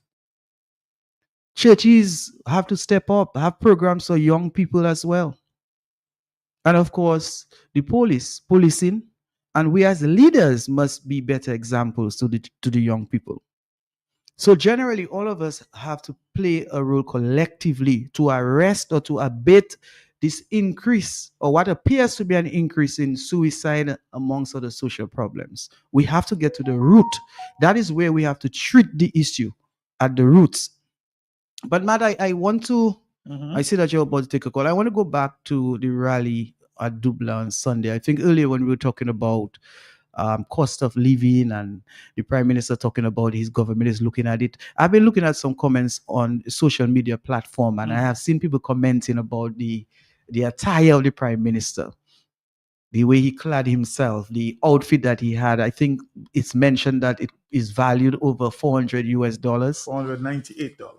And US. Well, Matt, that's one issue. But the other thing is that it is a leader for political parties out there celebrating 70 years of existence of his political party. You would think that he would be happy to be uniformed in the outfit of his party. The followers are in red, but the leader is not in red.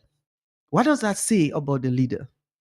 Maybe he's not a genuine Labourite. Well, in any case, we know that this existing Labour Party has departed from the value of the Libla Labour Party. We know that these operatives are not in this genuinely for the growth and development of people. He keeps saying they're out there working for poor people. All shall eat. All shall eat. But Matt, how can you as a leader make people dependent and say that you're out there for them? What defines a leader as being great is a leader who takes a man from a trench and put him on the mountain. A leader who takes a man from a shack and allows him to be in a position to build a palace. This is not what we are finding in Dominica. This man is all, when I say this man, I'm talking about the leader of the Dominica Labour Party. Keeps saying, well, we have a mansion, there is a room for you. Because all they want to do is to make people dependent and vulnerable. Because imagine if people are more independent in Dominica, they have more, when they feel like speaking, they will speak. Whoever they feel like voting, they will vote. But this government doesn't want independence. They want to build the houses. They want to give the scholarships.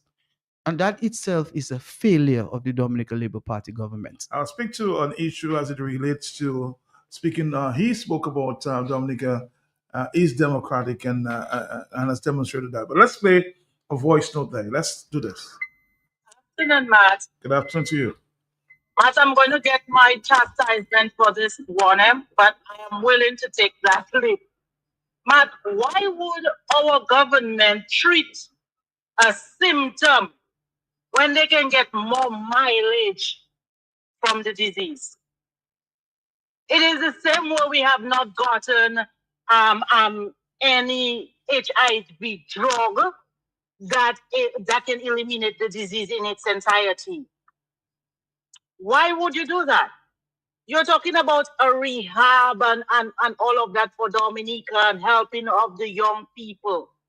But how many times do you have to play a death announcement on the radio?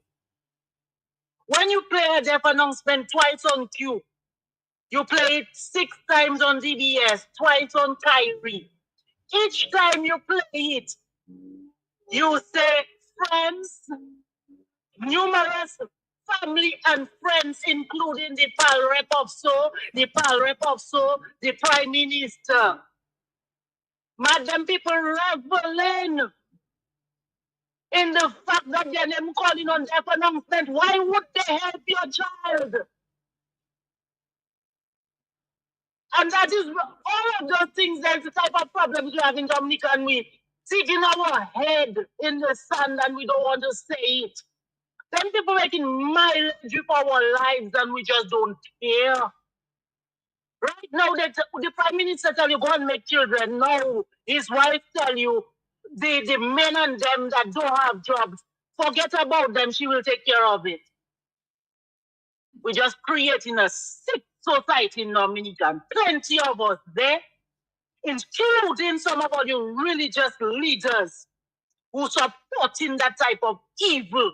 But it's a good thing the very same Bible tell all you, not just me, all of you too, that God will cradle all you even harder because all you say, all your flock leaders.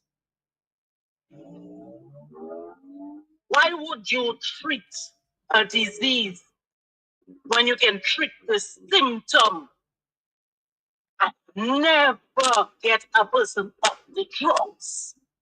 That is the type of government we have in Dominica. That is the type of governance we have in Dominica.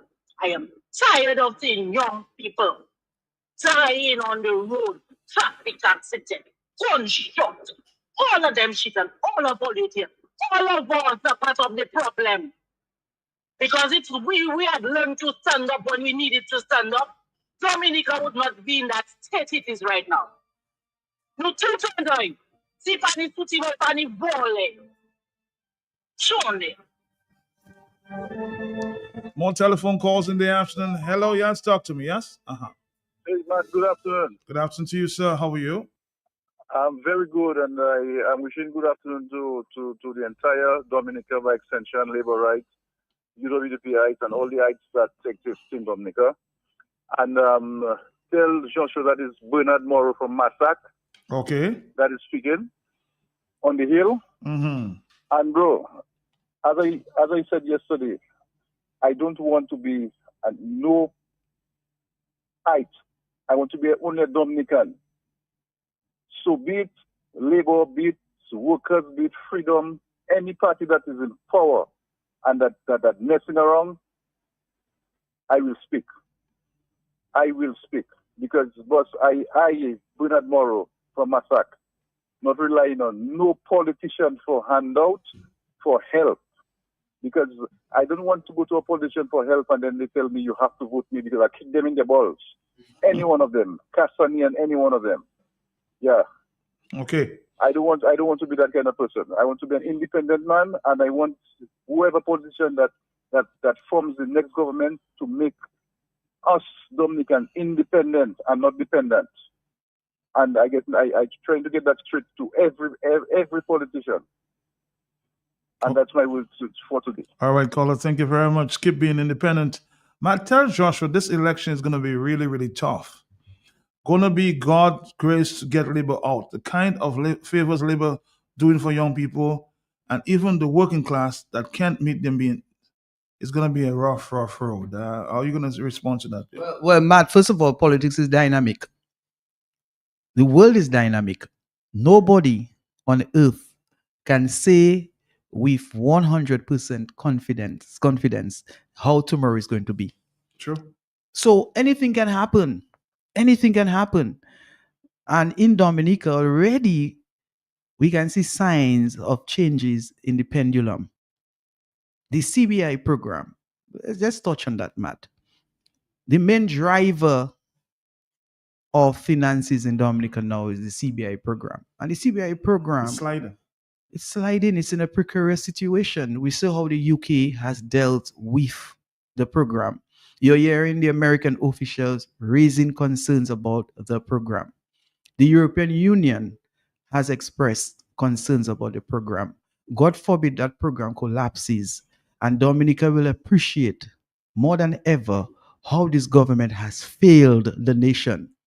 Matt, in the You 80s, think it would send a serious signal? it will send more than a signal. Dominicans will feel it. Because as we speak, over 60% of public revenue is generated from the CBI program. And we have heard, if not CBI, then what? They themselves have said, if not CBI, then what? Then that reminds me of the 80s, Matt, when we had monocropping. Before bananas, we had limes. At some point, vanilla. And then here came Mr. Ruzi Douglas, deceased. He kept warning Dominicans, let us diversify. Let's get out of the situation before we get hurt. Somehow, between 95 and 2000, the United Workers' Party was innovative in many different ways. Offshore banking got a kickstart. They re-engineered the CBI program. And Dominica was able to withstand the failure of the banana industry. From 2000, with all the preferential treatments that we were getting in the European market. When it was extirpated, Dominica survived because we started to explore other areas of economic development. Today, we have a government that has received more revenue in its public coffers than any previous government, yet it has failed the country. We have seen no diversification.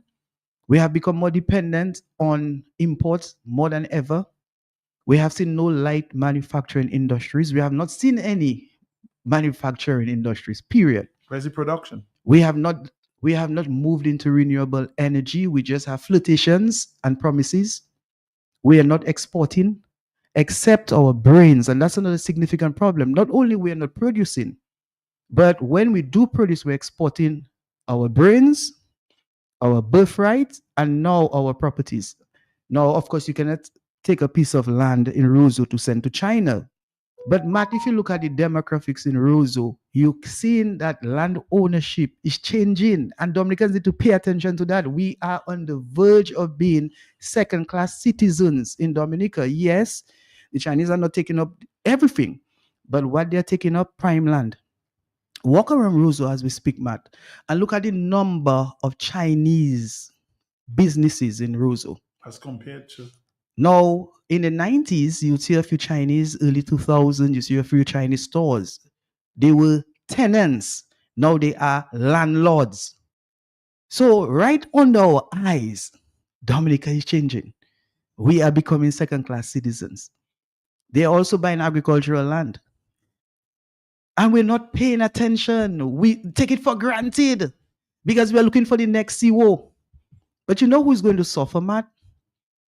Our children and our grandchildren. So where we are in Dominica right now, Matt, is a government that is heavily dependent on CBI. CBI fails, then what? God forbid CBI fails within the next few months. Then you're going to have a discontinuance of the construction of the international airport because it's been funded by CBI. Then you have a few housing projects on the way. They will stop. Then government would have difficulties paying its public servants. NEP would suffer. Just try to imagine how Dominica would be. Should we not diversify our economy? Should we fail to develop our digital and financial sector? Should we fail to expand agriculture? Should we fail to expand tourism? We're well on our way to fall in an economic precipice. Let's take a voice note and maybe a few phone calls. Yes. Good afternoon, Matt. Good afternoon to you. Matt, my question is, if Dominica, I heard Skerritt said in his address that the government doesn't have money to pay high salaries or give high raises, whatever, however he phrased it. My question is, if the government doesn't have money to do that, how is it that they got raises? Didn't he and his wife and some of his ministers didn't they get raises? So how is it that they ended up getting raises, but yet still the government don't have money to give other people raises? I'm a little confused. Because if you don't have money, you wouldn't give yourself a raise, right? It's common sense. And if you don't have money, why is it that your cabinet is so big? Right? If you don't have money, why is it that you have so many people that are nobody voted for, but yet still drawing a salary? I don't get it. And again, that Mr. Scary really have the Mighty Mouse syndrome because everything he claims that he's gonna talk to this, he's gonna talk to that, he's gonna do this, he's gonna do that. Oh my, the amount of things this man has to do, I'm surprised he still, he still have energy. But I don't know. Well, Thank you, man. she's making a very important point, Joshua, as it relates to salaries. The prime minister and his cabinet took 30-40%. And why can't they allow, or why can't they give the salary increase that many public servants have been asking for? Well, that behavior is consistent to what we said earlier. It's about self-interest first, and then nation building. And I wish if more Dominicans would interpret that action as an adverse action against the state and to add it to a list of reasons why we need to change a government. But that comes with education, that comes with time. And it may appear that some people are impervious or unwilling to listen to those of us who are sharing and spreading the political gospel. But we have to be consistent. We have to go in the nook and crannies. We have to go to the trenches. Earlier on, you read a text from someone saying that it will be very difficult to uproot this Dominican Labour Party government. Given the fact that they're sharing. Well, I do agree with the person, whether they're sharing or not, it is going to be a very difficult task unless it's something dramatic happens. As I said, politics is dynamic. So the variables which we are dealing with today may very well be different tomorrow. And what may appear to be impossible today may be possible tomorrow. But irrespective of whether the variables change or not, I am of the view that the Dominican Labour Party could always be defeated at any and every poll that we have had. And it has not changed. At the next poll, whenever it is, there will be a chance for a change of government. It's going to take hard work. It's going to take consistent work. It's going to take proper planning, proper strategy, a lot of faith, but it is possible. Matt, can you imagine me and Motley says Barbados is a water deficit area with drought. Dominica's a water surplus. And instead of these leaders find a way to supply them with water, they're begging. Only difference between Scarrett and Mia is she's out of the closet and the prime minister is still in the closet. Well, Matthew, I am glad that the issue of water supply comes up because water is more precious than gold. And we're living in a world where desertification is on the increase because of global warming, deforestation in the Amazon and other parts of the world. Freshwater supply is becoming a problem. And we have one or two countries like in Lesotho in Africa, amongst others, where water export is the main source of income. And here it is in Dominica, we are blessed with water, fresh water supply. You heard me, Motley, talking about how Barbados is suffering droughts and fresh water is becoming a big issue in Barbados. A visionary government would seize the opportunity to find a way to capture its water from this huge freshwater reservoir that we have and to export it. But again, this government is not interested in doing those sort of things because in that involves a lot of thinking, proper mechanics, and maybe some of the operatives could not benefit under the table. Because a lot of government projects right now are associated with under the table activities. We need to. So hence investors are staying away. Well, Matt, investors have stayed away for a lot of reasons. The high cost of production is an issue. And give it to the government, at least they're speaking the right language. One of the reasons why they are interested in having geothermal energy is to cut down the cost of production. because water supply would require electrical energy. And imagine you running a water plant and you have to pay Domlex so much money. At the end of the day, the price of your product will be less competitive on the regional market. And maybe that explains one of the reasons why Twapito is not a big competitor on the global stage or the regional stage. But nonetheless, we can find a way again where government can subsidize the water industry. If the government can spend so much money in waste, it may as well take some of that money to subsidize a water manufacturing plant where we produce water and start exporting water. Here's a question for you, Premium Josh. water. Here's a question that somebody's trying to ask there. Yes, Joshua, the Prime Minister keeps saying he has room for everyone. Hasn't he found a room for you, Joshua? Well, the Prime Minister has attempted on many occasions to lure me into one of his rooms. And in as much as I am interested in making a contribution to Dominica at the highest level, and in as much as I would be prepared and willing to be part of any team where I can make that contribution, in spite of how small it is, I am not prepared. I was not yesterday, I'm not prepared right now, because the philosophy and ideology of this government is very different from my ideology. I believe in genuine representation, and I believe in advancement and progress, not immediate gratification, not to put on a show and to blind people. That is what's happening in Dominica. A lot of people are in a state of false consciousness. What they are seeing and feeling and experiencing does not represent the reality, and people are suffering with myopia because they're not thinking of the future. And Matt, we have already started experiencing it. As the population is aging, you're finding more and more parents dependent on their children because they made no provisions for their future. And that is what's happening now. Younger people are not thinking, if I'm not working, I'm not making a contribution to Social Security. And therefore, if I continue being on the unemployment list, 5, 10, 15, 20, 30 years from now, 40 years from now, I will not get Social Security benefits. And if I get, it's not going to be significant. I don't have a life insurance policy. And this government has not put the nation to think out like that. People are not thinking of making provisions for the future. You're not only going to be in your 20s, you're going to move to the 30s and 40s. And if you're unemployed, are you not thinking that this government has failed you? So, Matt, these are some of the discussions we need to keep and to have so that people can reflect, people can cogitate, and people can make rational and sound decisions in respect to who they want to represent them in Parliament. Voice note. Mato, hi. Let me just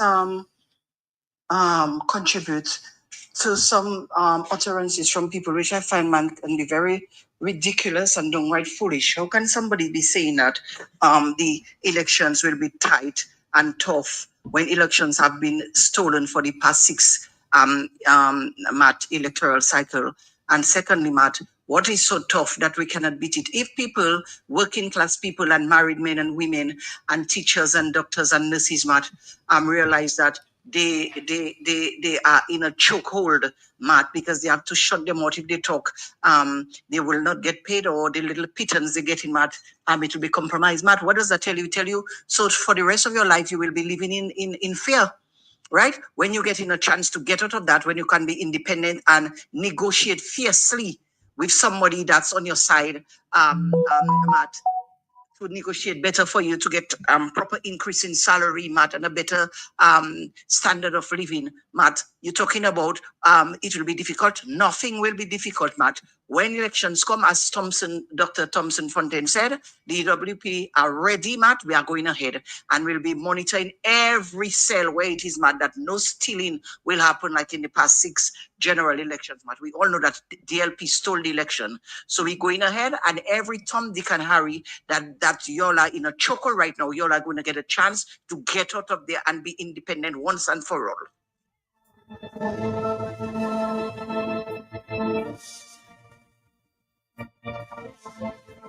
All right, more telephone calls. Joshua Francis is here. Hello, talk to me. Yes? Yeah, just quickly, Josh, I want you to ponder on what I'm about to say. I told him that the Chinese brought a disease that is worse than COVID to Dominica. The name of the disease is termites. Termites. Josh, have you ever understand or studied the characteristics of termites, Josh? Yes.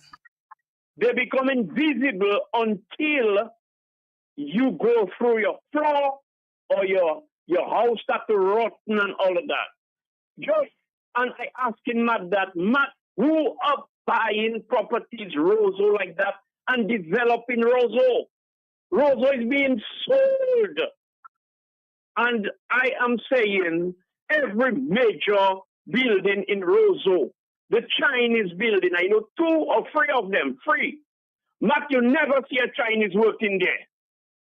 And it's the Chinese property. But every major infrastructural work to do, whether road or school or health center, Anthony Hayden and the Chinese are building it. So the Chinese are so deceptive. They pay locals to build for them. But guess what? Locals cannot build all the major things the Chinese are doing in Dominica. And we know the Chinese are noted for producing a lot of inferior things. So their buildings, when they buy properties in Roseau or in Dominica, they are not building them because that's the characteristics of termites. But every major infrastructural work, government paying them to do. That's why I tell you, the country is being run by criminals. Criminals running this country. So they are not building their own building, but we are being deprived from working in our country. Chinese taking over. Thank you. Thank you. Now, recently, somebody's claiming here. I drove up to Loupier, the Stock Corner area, and I saw a gigantic building and was informed they belong to the Chinese. If we do not control the sale of land of this small island, we will soon be strangers in our own land. A nation as addicted to C1 rum, while their own existence is under threat. Young people, please open your eyes and save your country. Every political leader, prime minister, and president has an expiry date. Roosevelt is no exception, and he, more than anyone else, knows his expiry date is at hand. The people are being enlightened even in his own party. The change is real. 449-3095-96 and 97. Of course, the calls are coming in. Hello, talk to me, yes? Good afternoon, Mark. Listen to you. Good afternoon, Mr. Francis. Hi, good afternoon. Let me see. Nia Motley spoke about the water in her country in Barbados. Skerrit heard her. He will always make us read it, not there. Too many things to listen to. But do you know why Gaston Brown did not approach Skerrit for his water problem and he left and go right Trinidad? Because he knows Skerrit will not do it. He knows Skerrit is a lazy man. He realized what Skerrit is doing. I mean, they are friends together. He will not tell him anything. But he knows what he's doing. So that's why he didn't do that. Skerrit is there for himself. Lazy like what? That's a lazy government we have. Thank you. Thank you. Now, another point they made there on WhatsApp. The fact that party and state cannot be, and that's a question for Joshua, the fact that party and state cannot be distinguished by citizens of Dominica is an issue. I would like Joshua's perspective on the re-education of the people trapped by this fake nation. They expect you to make a comment on this, Joshua. Well, I'll read again. The fact that the party and state cannot be distinguished by the citizens of Dominica is an issue. I would like Joshua's perspective on the re-education of a people trapped by that fake nation. Well, Matt, we know there's supposed to be a distinction between a political party and a government. But unfortunately, it is now many years since the Dominican Labour Party has hijacked government resources, government offices, government assets to be used as leverage in its political engineering in Dominica. And we heard Cabral Douglas recently putting out a clip where he has made that point that the government is now taking credit or seeking to take credit for government resources, more so in respect to the housing program in Dominica. When the Prime Minister announced on the stage in Dublin over the weekend that the Dominican Labour Party will be handing over keys for these apartments. Matt, that has been an issue. For the last couple of elections in Dominica, we saw vehicles owned by the state, G's, involved in carrying DLP supporters to rallies. Matt, that itself ought not to be happening, but it is happening. And it will continue to happen because the public institutions, the public entities responsible to safeguard the citizenry of Dominica from such abusive behavior of the government have been compromised. The police has been compromised. IPO has been compromised. FSU has been compromised. FIU, has been compromised. So when we have those who are responsible to ensure that such actions and behavior ought not to take place, failing to take up their duties and even being part of the problem, then it is a serious problem, and that will not be remedied until we have a change of government. Might we see it every day? You have seen G's driving, you're seeing even public servants are dressed up in red. But when you were a little boy, under the Freedom Party regime, would you see such behavior? No. Would you see government-owned vehicles, carrying freedomites going to rallies? No. Did you see that on the United Workers' Party? No. But it's prevalent right now, isn't that so? That's very true. So that kind of erosive political behavior, that evasive behavior has taken over governance. And the only way that can be corrected is by changing this government. Hello, on the telephone, yes. Hey, good afternoon, Matt. Good afternoon to you, sir. Right now, the Dominican Labour Party right now is better red dead and cannot eat bread. That's it? All right. Hello, talk to me, yes? Yes, Matt, good afternoon to you. Good afternoon to you. I just want to support some of the points that Mr. Joshua Francis is saying there, especially the vehicles with GE. I remember the past Kalinago chief was a strong labor right.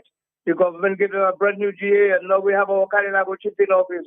She doesn't have a vehicle, and that's a shame and disappointment for it. And the Kalinago people are still voting for Labour Party.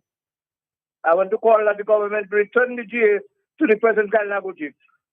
Do you think you can have a Labour Party candidate? How do you think the Labour Party would do in this whatever election may be called in the future?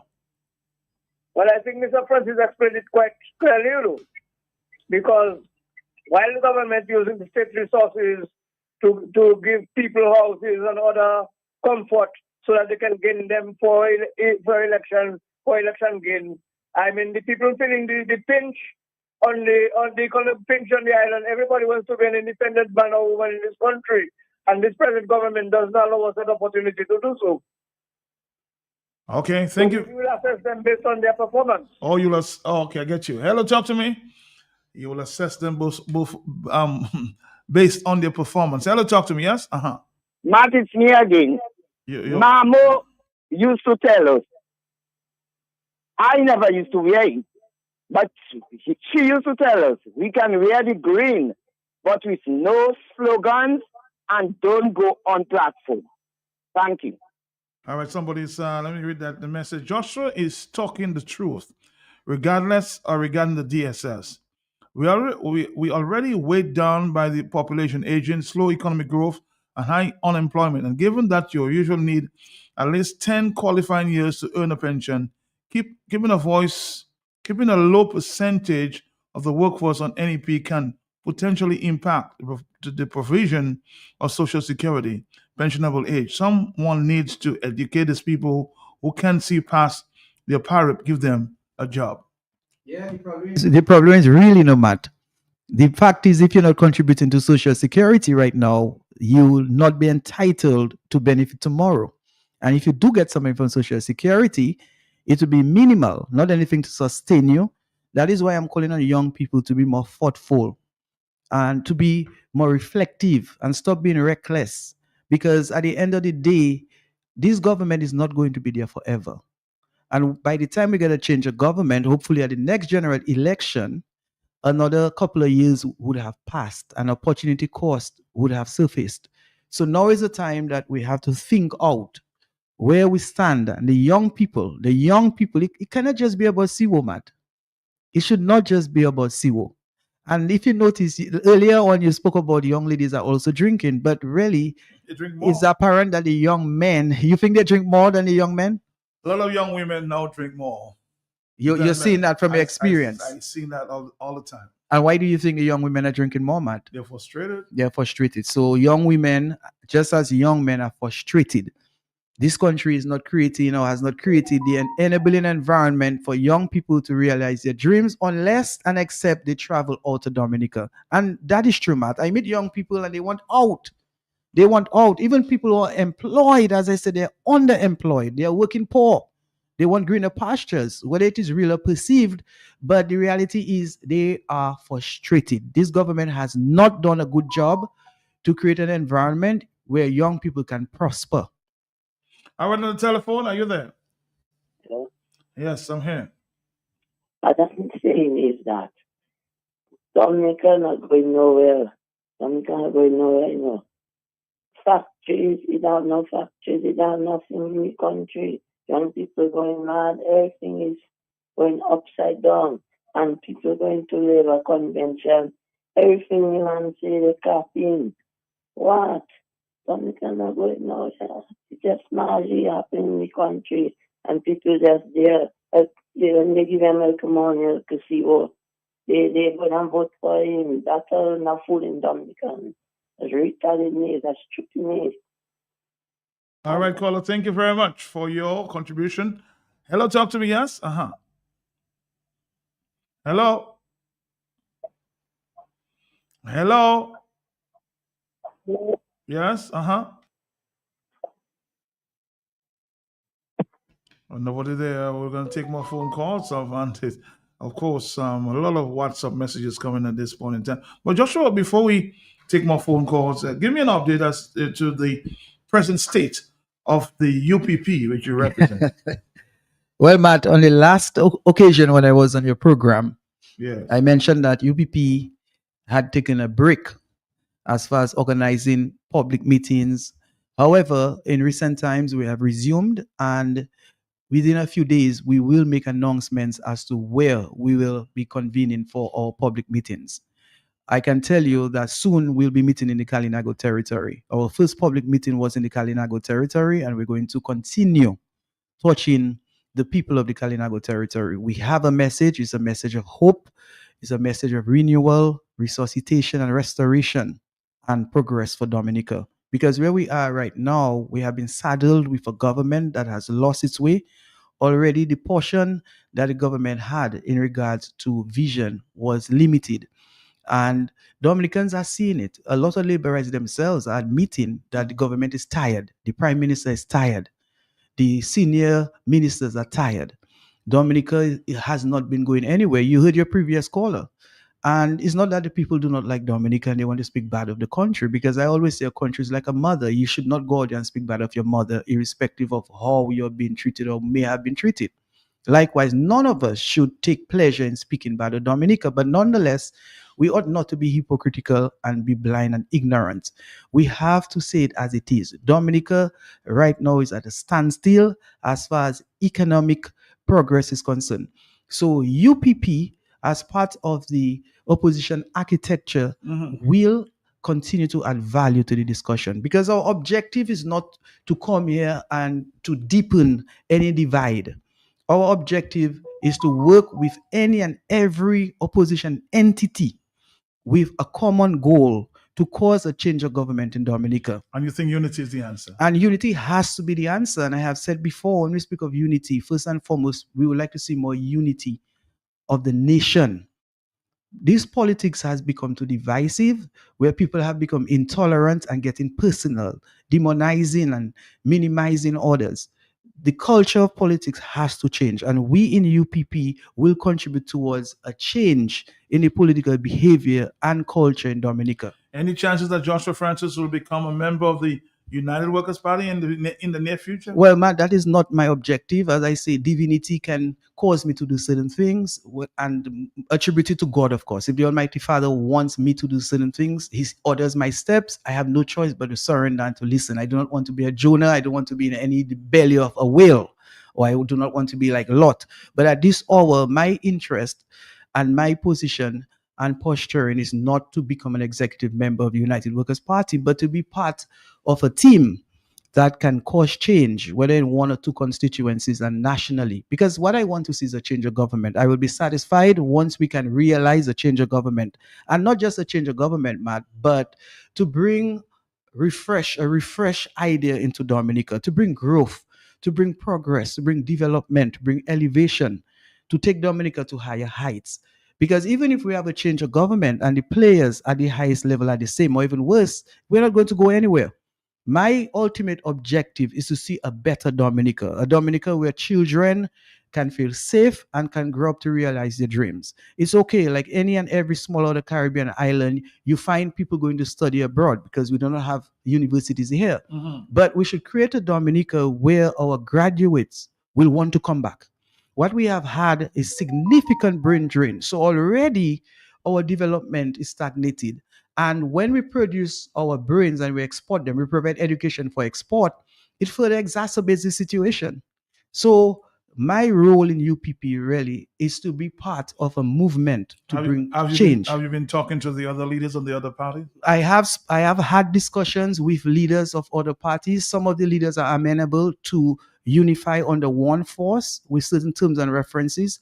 I have led the discussion to bring those leaders together. A matter of fact, just a couple of days ago, I reached out to a couple of leaders to ask, what is the situation? When are we going to meet to discuss a unified process? Because as it is right now, all these splinter groups, all these PCs, I'm hearing that a new revived minority parties on the move. You know, you have all these little splinters, little groups, these little separations.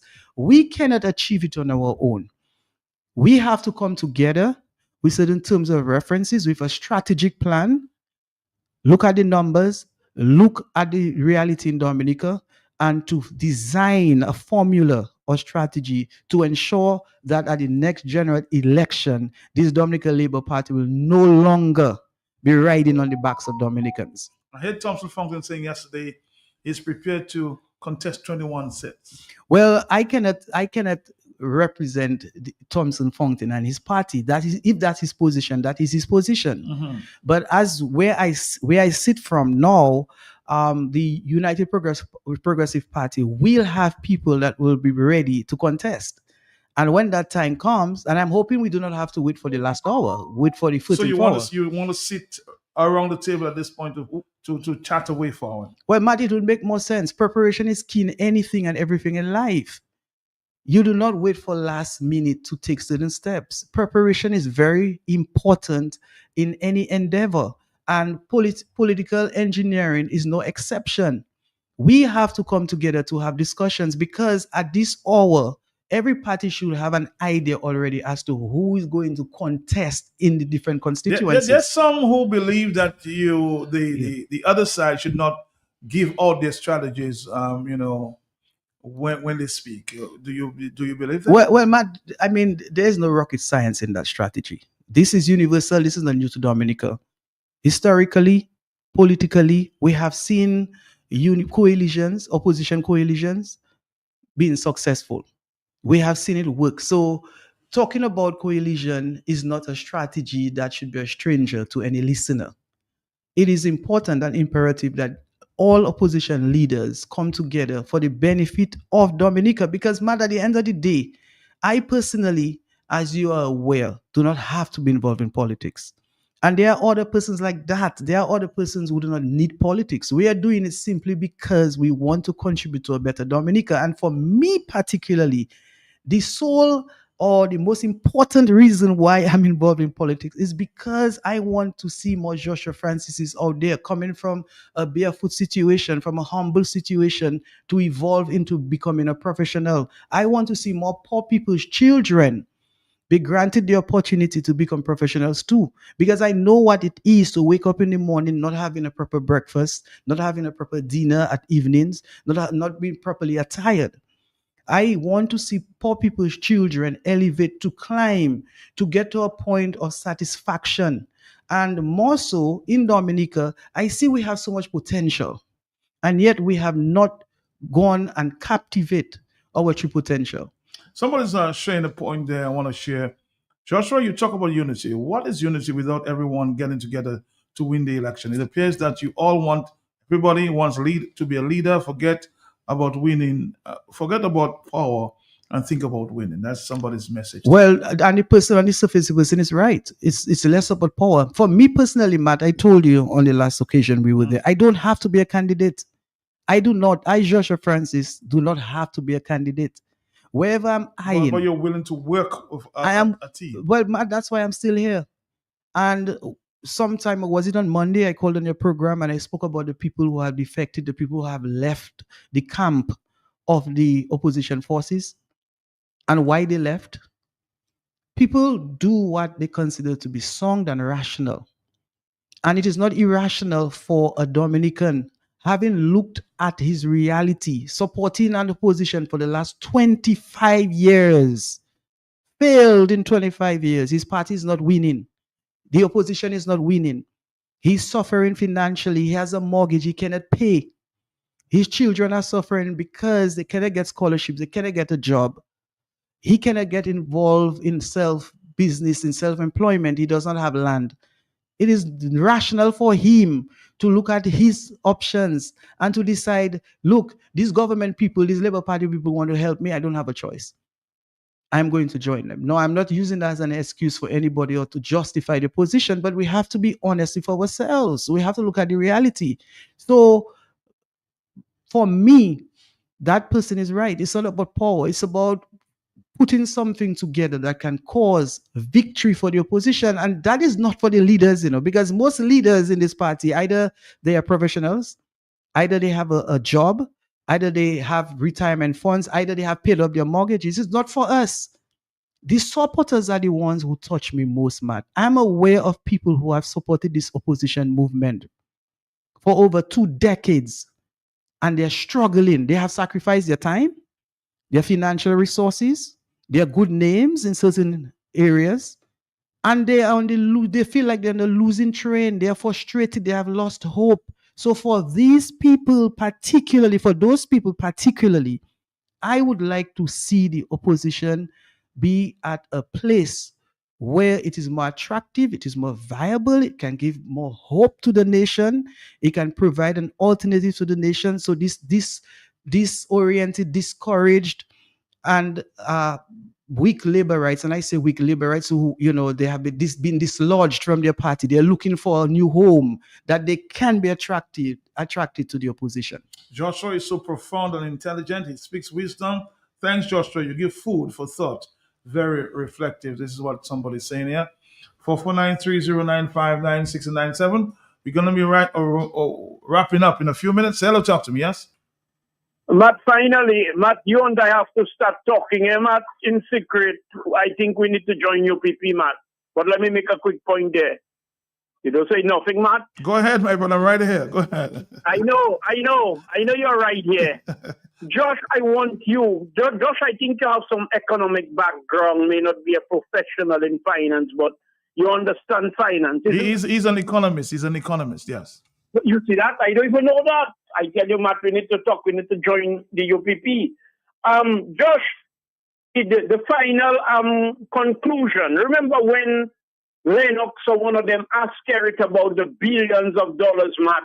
He said when his people do the final tabulation, they would be embarrassing Lennox Linton, Matt. Mm-hmm. That is years ago, Matt. How much years? About 5 or more years, Matt? More, yes. 2019, I think it was. 2019? Yes. So, Matt, come on. Where is the final tabulation? Josh, I would want you to comment. Would it be justified to conclude these guys have the state monies in the billions? When you see what happened in where they kept the thing there, Matt, again. Come on. Where? On Sunday, where they have the thing there, View Blanc. In View Blanc, yes.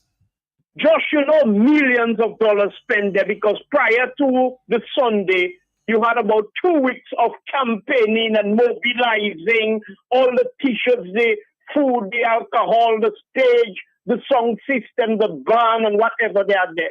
Josh, wouldn't you say that is in the millions, Matt? Josh? Well, I'm not too sure whether it would be in the millions, but certainly in the hundreds of thousands. Let me just say, Josh, wouldn't it be justified to say that the billions of dollars did not just disappear? Somebody's in control of those billions of dollars, our passport monies. Wouldn't it be fair to say that, Josh? Well, I know as a lawyer you might be quite, reserved, but can you comment on that? Blessings, I'm not reserved, when facts are on the table. Because truth is a defense. Truth is the defense. But in a situation like that, we can only speculate.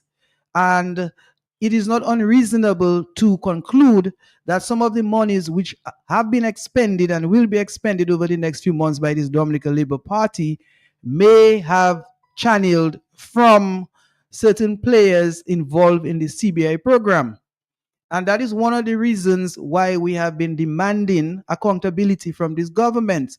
We continue to ask questions about the arrangement between MMCE and the government of Dominica.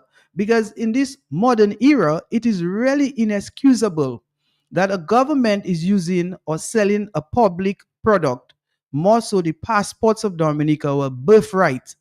And one man, the CEO of a company, is in management of funds which is absent parliamentary oversight. And there is a case in court right now where questions are being asked, where the litigants are asking the court to cause this government to account for the monies which are being generated by the sale of our passport by MMCE. So I am not going to say some of the monies which were spent on Sunday came from MMCE. I won't say that. But as I said from the onset of this program, I ask a question: where did that money come from? Where is the money that this Dominican Labour Party is using to put our young people in a trance coming from? All right, now here's a comment here. I'm a pastor. That's coming from a pastor. But this time I cannot wait for Scary to call an election for me to step down from the pulpit and hit the streets of Dominica to campaign against Scarrett. Might as a church, our job is to keep the serpent out of the garden before it comes to bite us and our children. Might our country is in trouble with Scarrett, and that China affairs, we better stand up now, lest our churches will get closed. This is what one pastor is sharing at this time. Well, I'm very impressed by this pastor.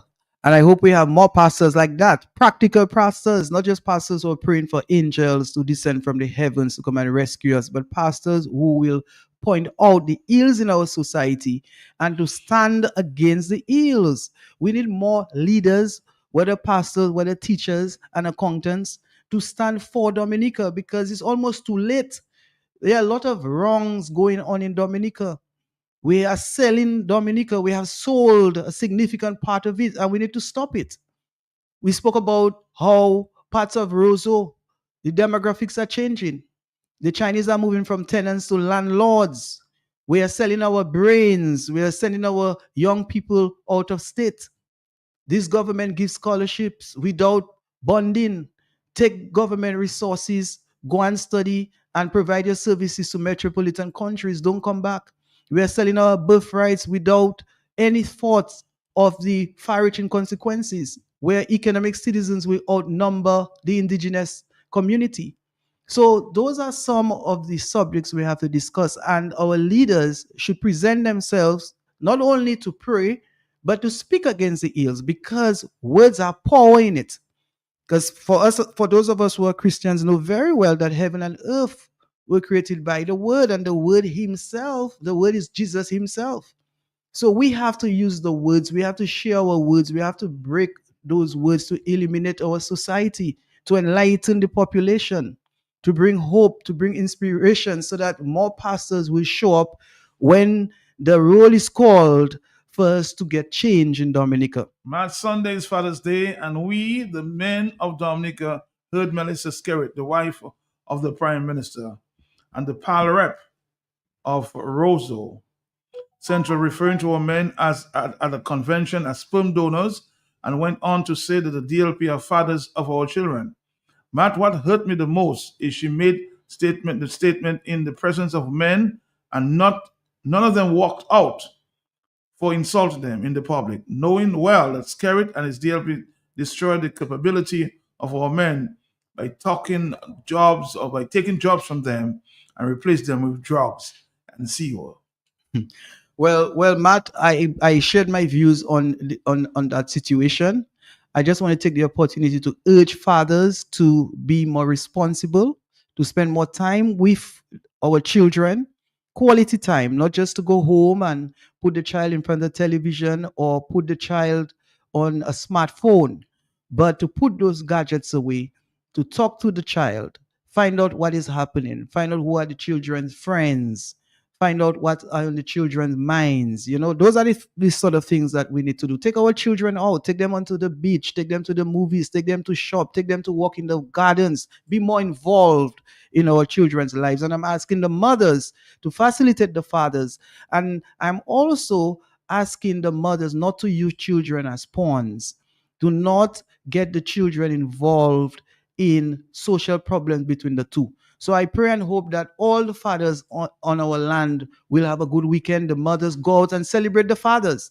Because, Matt, you can see the disparity between Mother's Day and Father's Day. You see some fathers going out there trying to make Mother's Day so special for the mothers. Society's out there promoting Mother's Day, pushing the mothers. We should do so equally or even more for the fathers, because the fathers appear to be the more vulnerable ones nowadays. So we have to go out there and encourage each other to do more for the fathers, to show more honor, more love, and more respect. And for those fathers who are absent, do not just alienate them. Find a way to reach out to them, remind them of their responsibilities, and to bring them into the fold with the children to play that role, because every child deserves his or her father. Every child wants his or her father. So fathers, be more responsible so that you can be celebrated more. All right, another phone calls, our last for the afternoon. Are you there, caller? Yes? Yeah, Matt, thanks for having George this afternoon. George, thanks for the wisdom, especially the focus on the youth. Matt, you know what my prayer is today? Hmm? Yeah, my prayer today, is that that some of these political leaders would have the balls, to pick up the phone and have a conversation with someone like George Ross. That's my prayer today. God bless. Thank you. Somebody said I should end this program with this song. This is how we go.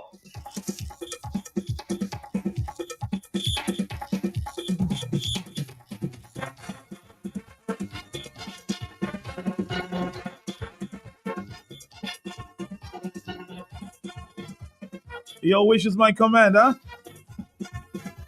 Always listen to my listeners. Well, definitely, Matt. I think that we have to go on a crusade from yesterday until the next general election to convince each and every Dominican, whether it's in the east, the west, the north, the south, or the central part, to get rid of this government. This government has been the cause for the hardship of many Dominicans. When a government fails to create an avenue or environment for people to progress, for salaries to increase, for more job opportunities, for renewable energy, for production, for exports, when a government is so dependent on imports, its national debt continues to increase, about to overtake its GDP, then this government has to go. When a government breaks the psyche of a nation, the spirit of a nation, it has to go. And this is what the Dominican Labour Party has done. But I want to tell Dominicans, there is hope. There has been talk about unity.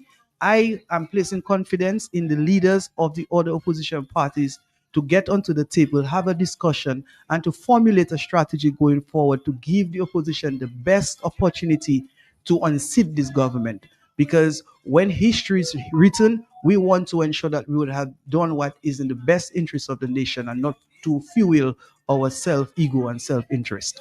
So, Matt, I just want to thank you and thank your listeners. Always a pleasure to be here on Q95. And I'm looking forward to be back when I have the time. God Thank you. bless. Somebody says, Matt, are you aware that Flow has increased their prices again to come this month and less money in our pockets and in our hands to buy food? I'll investigate that one, okay? I see an advice there from Flow. Please be advised that an adjustment in price by 2.5% per month for the internet, landline, and TV services effective June 1, 2025. So that's correct. Farmer, no one of the best bananas without any use of chemical fertilizer.